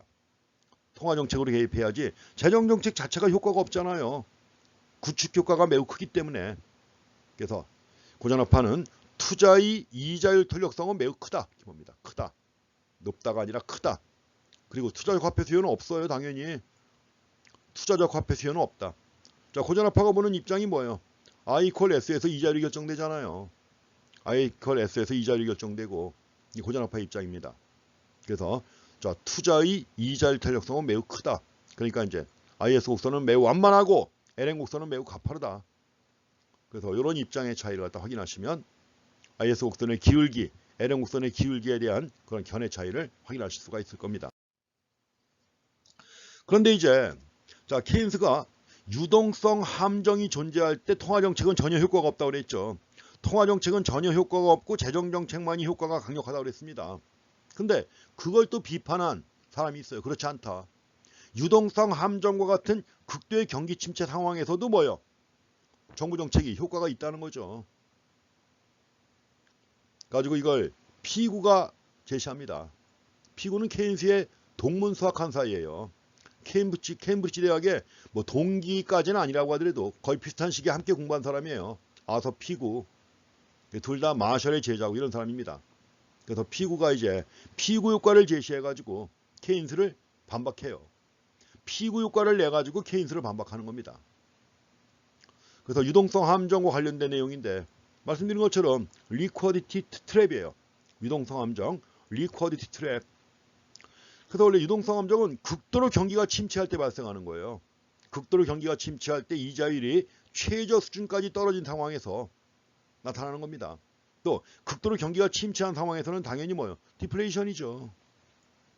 대량 실업이 존재하고 그래서 완전 고용 소득 수준보다 훨씬 낮은 수준 극도의 경기 침체 상황이에요. 이런 상황에서 유동성 함정이 발생할 수 있다는 겁니다. 근데 이게 대공황기에 발생했던 겁니다. 1930년대 세계 대공황기에 이런 상황이 발생했었던 건데 90년대 이후에도 또 이런 일이 발생하는 거예요. 지금 한국의 금리도 마찬가지입니다.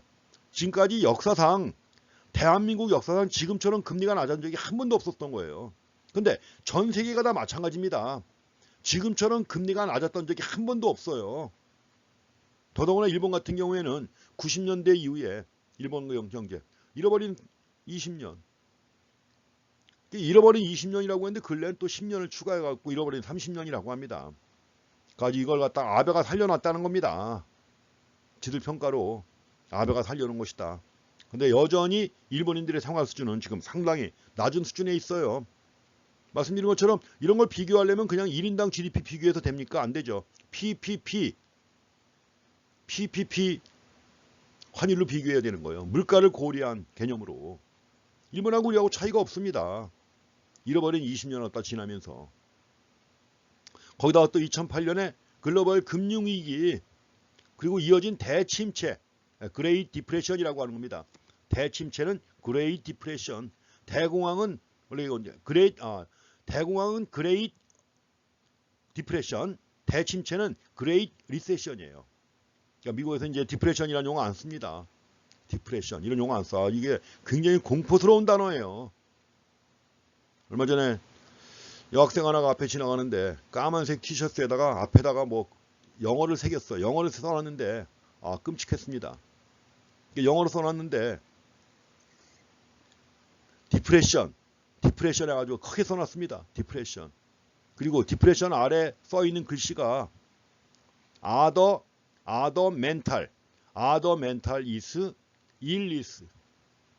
다른 멘탈은 지금 아주 극도로 공황 상태이면서 다른 멘탈은 거의 병이다. 질병이죠. illness. 이런 걸 가슴에 새기고 가요. 이걸 가슴에 새긴 걸 입고 여학생이 지나갑니다. 끔찍했습니다. 디프레션이라는 말은 미국이나 유럽 이쪽에서는 아예 경기가 아무리 안 좋아도 안 써요. 그만큼 공포스러운 단어라. 그러니까 경기가 아주 안 좋아도 그냥 리세션이라고 그래요. 그래서 이거 우리나라에서 이거 번역할 때 어차피 1930년대 그레이트 디프레션이 있었기 때문에 지금은 이제 그레이트 리세션을 대침체라고 이렇게 합니다. 여기에 대응해 가지고 선진국의 중앙은행들, 특히 2008년 글로벌 금융위기 이후입니다. 선진국의 중앙은행들이 기준금리를 갖다 거의 최저순까지 낮춘 거예요. 지금 이 정도 금리라면 이게 바로 뭐냐, 유동성 함정이나 마찬가지예요. 기준금리를 최대한 낮춘 다음에 그 금리를 갖다 유지하기 위해서 뭐요? 돈을 마구 찍어내는 거예요. 그래서 그걸 뭐라고 합니까? 양적 완화라고 해요. 옛날에 없었던 용어예요. 퀀티테이티브 이징이라고 해갖고 옛날에는 없던 단어입니다. 근데 미국에서 글로벌 금융위기 이후에 그 당시 페드 의장이 벤 버냉키예요. 벤 버냉키가 페드 의장인데 그때부터 쓰던 용어입니다. 양적 완화, 그 다음에 뭐 또 재정에서는 재정 진작이라고 그래요. 정부가 나서가지고 돈을 마구 쓰는 거예요. 여기저기 투자해가면서 많이 쓸 때, 이럴 때는 재정 진작. 뭐냐면 자, 피스컬 재정이니까 피스컬 스티뮬러스. 자, 피스컬 스티뮬러스 해가지고 FI라고 그래요. FS.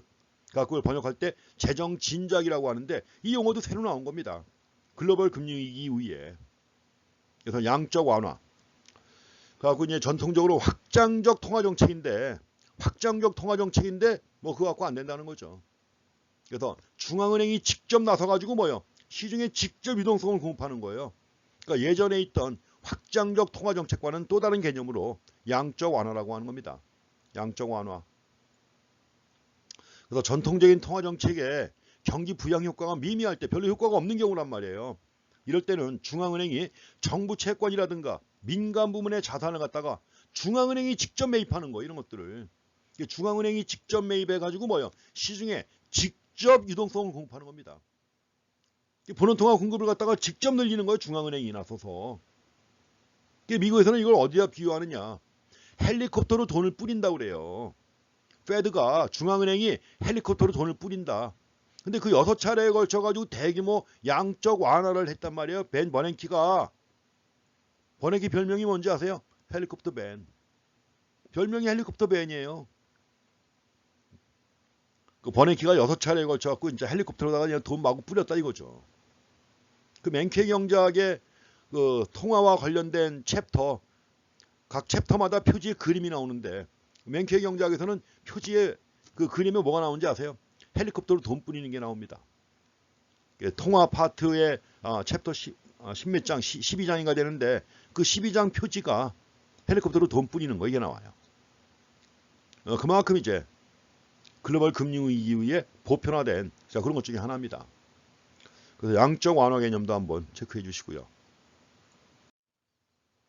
자, 좀 전에 피고 효과 얘기했습니다. 자, 피고 효과는 뒤에 가면 또 나오는 거예요. 이미 피고 효과 공부했습니다. 여러분들이 아마 경제학 공부할 때 그건 나와요. 총 수요 곡선, 이제 좀 이따 우리가 보게 될, 좀 이따 도출할 건데, 총 수요 곡선 우하향합니다. 총 수요 곡선이 우하향하는 이유가 뭐냐? 보통 세 가지를 제시합니다. 자, 총 수요. Y는 C 더하기, I 더하기, G 더하기 NX. 근데 그 중에서 G는 정부가 결정하는 거예요. 정부가 결정하는 것이기 때문에 G는 정책 변수고 외생 변수입니다. 그걸 뺀 나머지 C하고 I하고 NX와 관련된 거죠. 그래서 만약에 소비하고 물가 간의 관계, 어떻게 되나요? 그게 바로 피고 효과예요. 자, 경기가 침체한다. 경기가 좀 침체하면 물가가 하락하죠. 그러면 가계가 보유한 화폐라든가 기타 부의 실질 가치가 상승하죠. 실질 가치가 상승하면 소비가 어떻게 돼요? 증가하죠. 그러니까 물가가 하락하면 소비가 증가한다. 물가하고 소비는 마이너스 관계에 있다. 따라서 AD 곡선이 우하향한다. 피고 효과입니다. 부의 효과라고도 하고 또 실질 잔고 효과라고도 하고 자산 효과라고도 하는 거예요. 배웠던 겁니다. 1학년 때. 또 한 가지가 이제 케인즈 효과 또는 이자율 효과가 있죠. 투자와 관련된 겁니다. 그런데 물가가 하락한다. 물가가 하락하면 화폐 수요가 감소한다. 화폐 수요가 감소하게 되면 이자율이 하락한다. 이자율이 하락하면 투자가 증가한다. 물가가 하락하니까 투자가 증가한다. 물가하고 투자는 마이너스의 관계다. 따라서 AD 곡선이 우하향한다. 이자율 효과고 이건 케인스의 주장이 반영된 것이기 때문에 케인스 효과라고 그래요. 또 한 가지 순수출 관련된 게 있죠. 순수출 관련된 거. 자, 물가가 하락한다. 물가가 하락하면 순수출이 증가하죠. 물가가 하락하니까는 외국에서 물건 많이 사가요. 수출이 증가하고 수입이 감소합니다. 그래서 순수출이 증가하죠. 가지고 물가하고 순수출이 반대로 움직인다. 따라서 AD가 우하향한다. 해가지고 자, 무역수지 효과라고도 하고 환율 효과라고도 하잖아요. 기억나시죠? 지금 그때 제일 먼저 나온 피고 효과를 보는 겁니다. 이게. 그래서 구체적으로 좀 부의 실질 가치가 포함된 소비 함수를 만들어요. 그래서 앞에는 우리가 C 해가지고 표시했던 건데 부의 실질 가치를 갖다 별도로 포함시킵니다. 자, 부는 영어로 에셋입니다. 자산, 에셋. 에셋의 실질 가치니까 에셋 나누기 P 해가지고 계산한 것이고 앞에다 계수가 A가 붙습니다. 그리고 앞에 건 똑같고요. C는 Y-T 가처분 소득이죠. 자, 세금을 내고 난 다음에 소득이니까 가처분 소득 중에서 자, C 한계 소비 성향만큼 소비하는 겁니다. 당연히 C나 A는 0보다 큽니다. 근데 여기서 A가 부의 실질 가치 변화에 대한 소비의 반응 정도예요. 이게 부의 실질 가치가 변화할 때 소비가 얼마나 변화할 것인가에 대한 반응. 에셋 나누기 P니까 실질 가치란 말이에요. 부의 실질 가치. 부의 실질 가치가 변화할 때 소비에 얼마나 영향을 미칠 것인가 하는 계수가 바로 A죠. 물론 P는 물가 수준이고요. A는 에셋, 가계가 보유하는 자산의 명목 가치입니다. 자산의 명목 가치인데 여기에는 세 가지를 포함시켜요. A는 K 더하기 M 더하기 P. 자, K는 자본량의 시장 가치고 M은 중앙은행이 발행한 통화량 얘기하는 거예요. 현금. M은 가계가 보유한 자산 중에서 M은 현금 얘기하는 겁니다. 또 가계가 뭐 보유하고 있죠? 정부 채권 보유하고 있죠. 본드. 그래서 KMB를 합친 것만큼 가계 자산이 있다. 그럼 이제 이 소비 함수를 갖다 제시했고 그래서 만약에 자, M의 증가 또는 P의 하락이 실질 자산 가치를 증가시킨다는 거죠. 소비를 증가시킨다. 근데 지금 자, 극도로 경기가 침체해가지고 유동성 함정에 빠져 있는데 유동성 함정에 빠져 있는 상황에서는 당연히 디플레이션, 물가가 하락합니다. 이런 상황에서 만약에 통화정책은 전혀 효과가 없다고 그랬잖아요. 통화정책은 전혀 효과가 없다고 했지만 피구의 주장은 효과가 있다는 거죠. 그래서 극도로 침체한 상황에서 자, M, 통화량을 증가시키거나 혹은 자, 물가가 하락합니다. 자, 물가가 하락하게 되면 자, 실질 자산 가치가 어떻게 돼요? 증가하죠. 지금 A 안에 포함된 게 뭐예요? K, M, B가 포함되어 있잖아요. M이 증가한다. 그 중에서 M이 증가하게 되면 당연히 뭐예요? 자, 실질 자산 가치가 증가한다. 그래서 소비가 증가한다는 겁니다.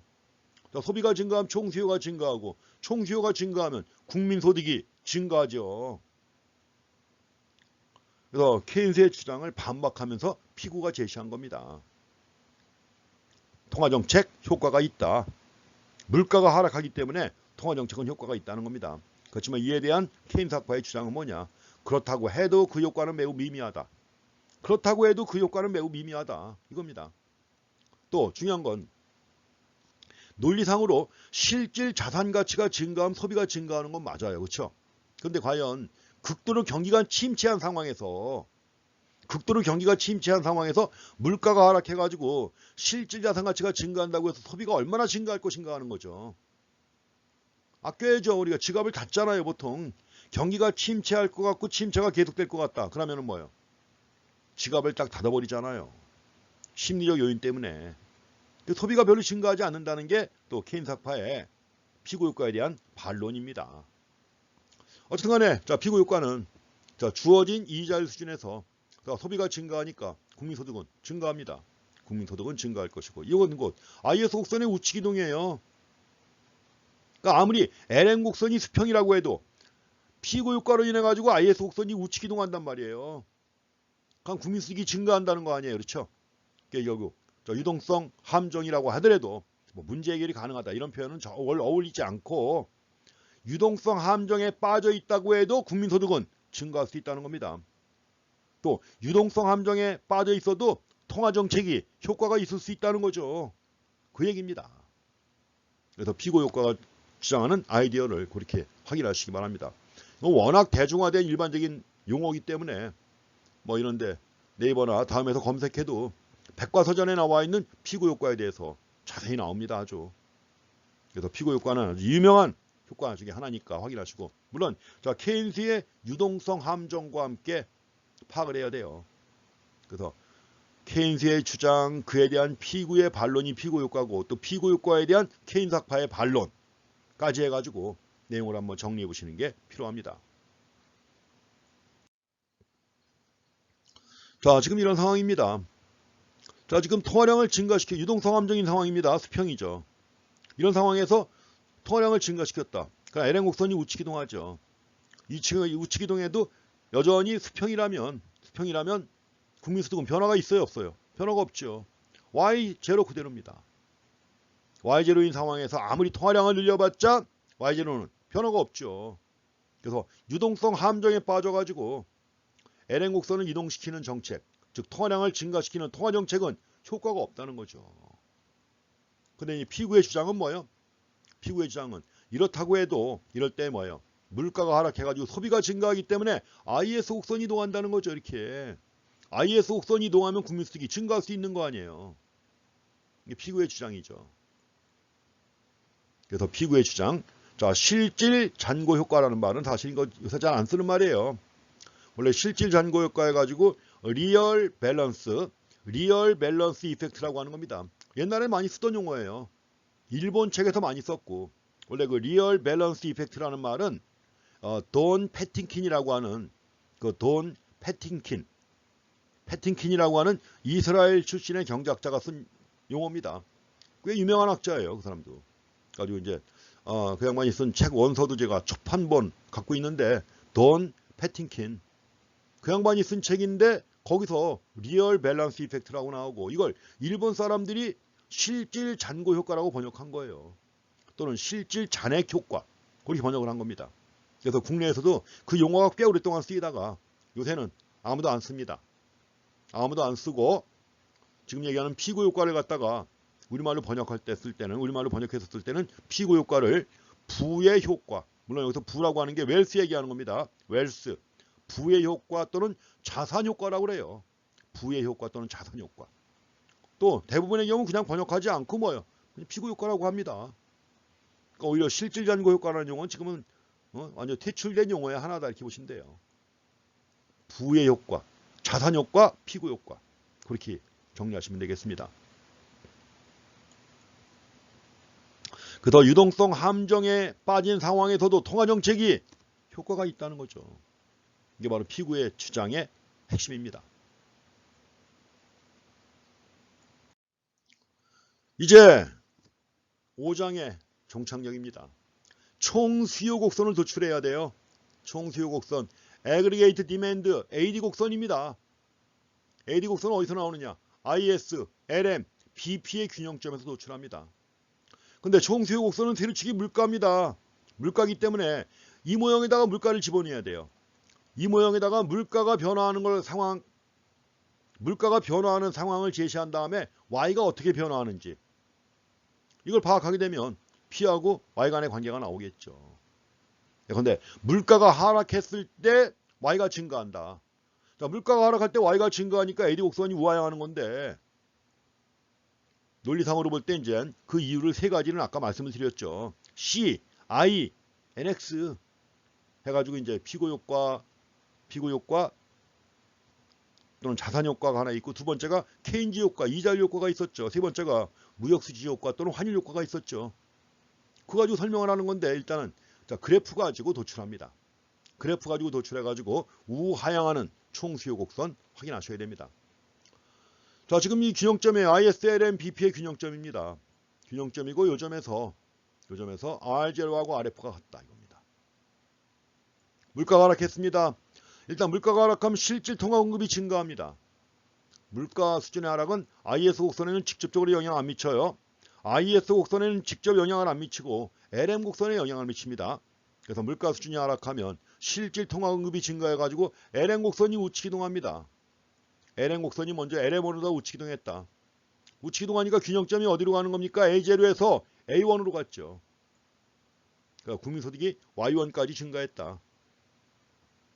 근데 LN곡선이 우측이동해가지고 주어진 명목 환율과 또 주어진 해외 물가 수준 PF에서 실질 환율이 어떻게 되는 겁니까? 상승하죠. 실질 환율 P분의 EPF 봤던 겁니다. 상승합니다. 실질 환율이 상승한다. 순수출 증가합니다. 순수출이 증가하니까 IS 곡선까지 또 우측이동해요. IS 곡선까지 우측이동합니다. 이게. 그래가지고 A1에서 A2로 가는 거예요. A2로 간다. 국민소득이 어떻게 됐습니까? 증가했죠. 자, 시작. 물가 수준은 하락했다. 시작 이겁니다. 물가가 하락했다. 국민소득이 어떻게 됐다? 아직 안 나왔네. 자, 국민소득이 어떻게 돼요? 증가합니다. 안 나오네. 그래서 물가가 하락할 때 국민소득이 증가했다. 가지고 물가가 하락할 때 국민소득이 증가하니까 물가가 P0일 때하고 하락해서 P1이 됐다. 국민소득은 Y1이 됐다. Y2까지 갔죠. Y2까지 갔다. AD 곡선이에요 이게. 그래서 우하향하는 AD 곡선이 도출되는 것입니다. 근데 이제 지금 국제 수지까지 따져야 되니까 그럼 만약에 개방경제의 이 경우 기울기가 달라져요. 왜냐면 개방경제라면 당연히 NX도 변화하잖아요. NX까지 변화하기 때문에 국민소득은 더 크게 변화합니다. 그렇게 이해하시면 돼요. 뭐냐면 똑같이 물가가 변화했지만 개방경제의 경우에는 NX까지 고려해야 될 거 아니에요. NX까지 고려한다면 당연히 뭐예요? 국민소득은 더 크게 변화하죠. 더 크게 증가하죠. 그래서 개방경제의 총수요 곡선이 폐쇄경제의 총수요 곡선보다 더 완만하다는 겁니다. 그렇게 이해하시면 돼요. 그냥. 단순한 겁니다. 단순한 건데 괜히 어려운 논리 따질 거 없어요. 자, 개방경제의 AD 곡선보다 폐쇄경제의 AD 곡선보다 개방경제의 AD 곡선이 더 완만하다. 그 이유는 개방경제의 경우에는 NX 순수출까지 고려하기 때문에 그만큼 국민소득이 더 크게 변화한다는 거죠. 똑같은 물가 하락에 대해서 국민소득이 조금 증가하는 경우하고 크게 증가하는 경우라면 당연히 크게 증가하는 경우가 AD 곡선이 완만한 거 아니에요. 그렇게 비교해 보시면 됩니다. 여기서 지금 국제수지가 불균형일 때 어쨌든 간에 환율 조정에 의해서 순수출이 추가 변화한단 말이에요. NX가 추가적으로 변화하기 때문에 국민소득은 더 크게 증가한다. 따라서 개방경제의 AD 곡선, AD1이 더 완만하다. 이해하셨습니까? 그렇게 하시면 되는 겁니다.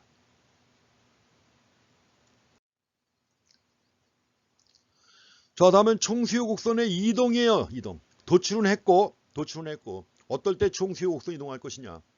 자, 머릿속에서 한번 떠올려 보세요. 지금 생산물 시장과 화폐 시장과 그 다음에 외환 시장까지 다 고려한 거 아니에요. 그럼 당연히 어떨까요? 자, 총수요 곡선 이렇게 생각해 보시면 됩니다. 총수요 곡선이 우측 이동한다는 말은 곧 뭐예요? 국민소득이 증가한다는 거 아니에요, Y가. 그러면 생산물 시장과 화폐 시장과 외환 시장에서 국민소득을 증가시키는 요인들을 떠올려 보세요. 뭐가 있습니까? IS 곡선의 우측 이동 요인. 자, 소비가 증가하거나 독립소비가 증가하거나 독립투자가 증가하거나 정부출이 증가하거나 세금을 깎아주거나 순수출이 증가하거나 통화량이 증가하거나 이럴 때 IS 곡선이 LN 곡선이 이동하잖아요. 그겁니다. 그래서 이동 요인 따져보는데 그렇게 정리하시면 돼요. 머릿속에서 그려보시면 됩니다. 먼저 확장적 재정정책을 실시한다. G를 증가시키고 세금을 깎아주는 거예요.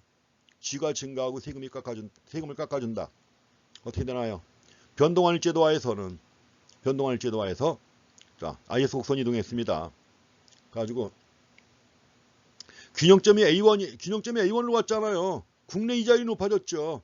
국내 이자율이 높아지게 되면 순자본 유입이 있을 것이고 순자본 유입에 따라서 환율은 어떻게 될까? 하락합니다. 환율이 하락하면 경상수지가 악화됩니다.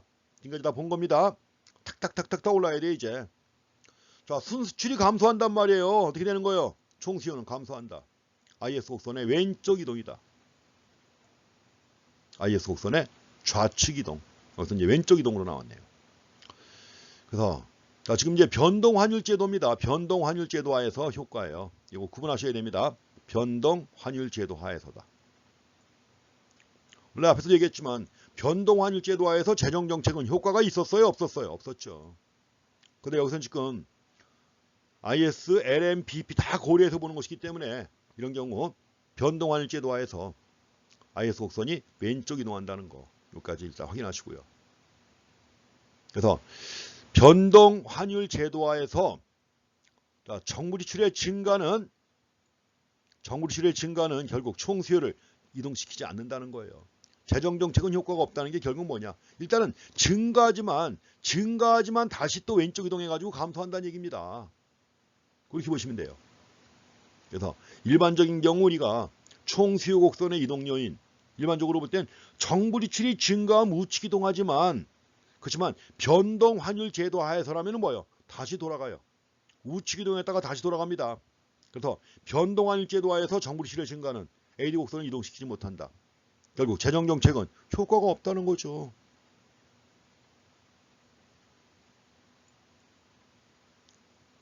자, 이렇게 해서 총수요 곡선의 이동 관련해 가지고 폐쇄경제의 경우라면 당연히 우측 이동하지만 개방경제에서는 다시 돌아가요. 돌아가가지고 국민소득은 변화가 없다. 다음엔 통화정책입니다. 확장적 통화정책을 실시한다. 통화량을 증가시키는 겁니다. 통화량을 증가시키면 LN 곡선이 우측 이동하죠. LN 곡선이 우측 이동하고 LN 곡선이 우측 이동한다는 얘기는 곧 국민소득이 증가하는 거니까 총수요 곡선이 우측 이동하는 것이다. 1번 효과입니다. 그 다음에 이어지는 효과. 자, 이제 LN 곡선이 이동하니까 환율이, 그러니까 이자율이, 국내 이자율이 하락했단 말이에요. 국내 이자율이 하락했다. R1이 RF보다 작다. 순자본 유출, 환율 상승, 수출 증가, 수익 감소하니까 순수출이 좋아진다. 증가한다. 순수출이 증가한다는 말은 IS 곡선의 우측 이동이죠. 또 IS 곡선이 우측 이동한다. 총수요 곡선 우측 이동입니다. 증가하고 두 번째 또 증가하고 해가지고 뭐예요? Y2까지 증가하는 거예요. 여기에요. 여기 A2까지. A2까지 증가해가지고 결국 국민소득이 Y2까지 증가한다. 그래서 변동 환율 제도화에서 통화 공급의 증가, 통화량을 증가시키는 확장적 통화 정책은 폐쇄 경제보다 더 큰 폭의 우측 이동을 가져옵니다. 자, 이것도 정확하게 확인하시고요. 그래서 이제 우리는 총수요 함수를 갖다 이제 마무리할 수가 있습니다. 일단은 총수요 곡선 우하향합니다. 우하향한다. 자, 세로축에 뭐가 있죠? 물가가 있습니다. 그래서 일단 총수요에 영향을 미치는 요인들 이제 애그리게이트입니다. 총수요 해가지고 애그리게이트 디맨드예요. AD라고 쓸 겁니다. 앞으로 총 공급 곡선은 애그리게이트 서플라이 해가지고 AS라고 쓸 것이고, 그러면 어때요? 자, 물가, 정부 지출, 통화량, 외국의 국민소득. 외국의 국민소득은 어디에 영향을 미쳐? 수입에 영향을 미치잖아요. 수입에 영향을 미치고 또 외국의 물가도 영향을 미칩니다. 환율에 영향을 미쳐가지고 다 총수요에 영향을 미치죠. 근데 이 중에서 내생변수는 뭡니까? 내생변수 하나죠. 이 중에서 내생변수는 하나. 세로축에 표시한 게 뭡니까? 물가죠. 물가 하나만이 내생변수입니다. 물가 하나만이 내생변수고 나머지는 다 외생변수예요. 그래서 나머지 외생변수가 변화할 때는 곡선 자체가 이동한다. 반면에 내생변수인 물가가 변화할 때는 뭐요? AD 곡선상에서 이동한다는 겁니다. 이건 뭐 늘 확인하셔야 되는 내용입니다. 그래서 물가 수준의 감소함수고, 물가 수준의 감소함수, 해외 소득과 해외 물가 지수의 증가함수다. 그 다음에 정부 지출과 통화량에 대해서는 환율 제도에 따라 달라요. 또 국가 간 자본 이동이 완전하지 못하냐에 따라서 달라집니다. 이거는. 그래서 이 두 가지에 대해서는 앞으로도 계속 살펴봐야 될 내용이에요. 일단은 AD 곡선만 도출한 겁니다. 도출했고 이거하고 AS 곡선 가지고 또 여러 가지 따져봐야 되는 게, 이제 6장에서는 총 공급 곡선 본 다음에 7장부터는 뭐예요? 두 가지 이용해 가지고 여러 가지 또 재정 정책이나 이 효과들 볼 겁니다. 자, 이렇게 해서 일단 여기까지 해가지고 총수요 마무리하겠습니다. 거시경제의 총수요. AD 곡선을 도출한 게 마지막이고, AD 곡선에 영향을 미치는 요인들이 뭐가 있는가 하는 거, 요거 확인한 게 이제 마지막입니다. 예, 뒤에서 또 AS 곡선과 결합해가지고 또 많은 내용들을 보셔야 합니다. 자, 이 시간 여기까지 하겠습니다. 자, 수고했습니다.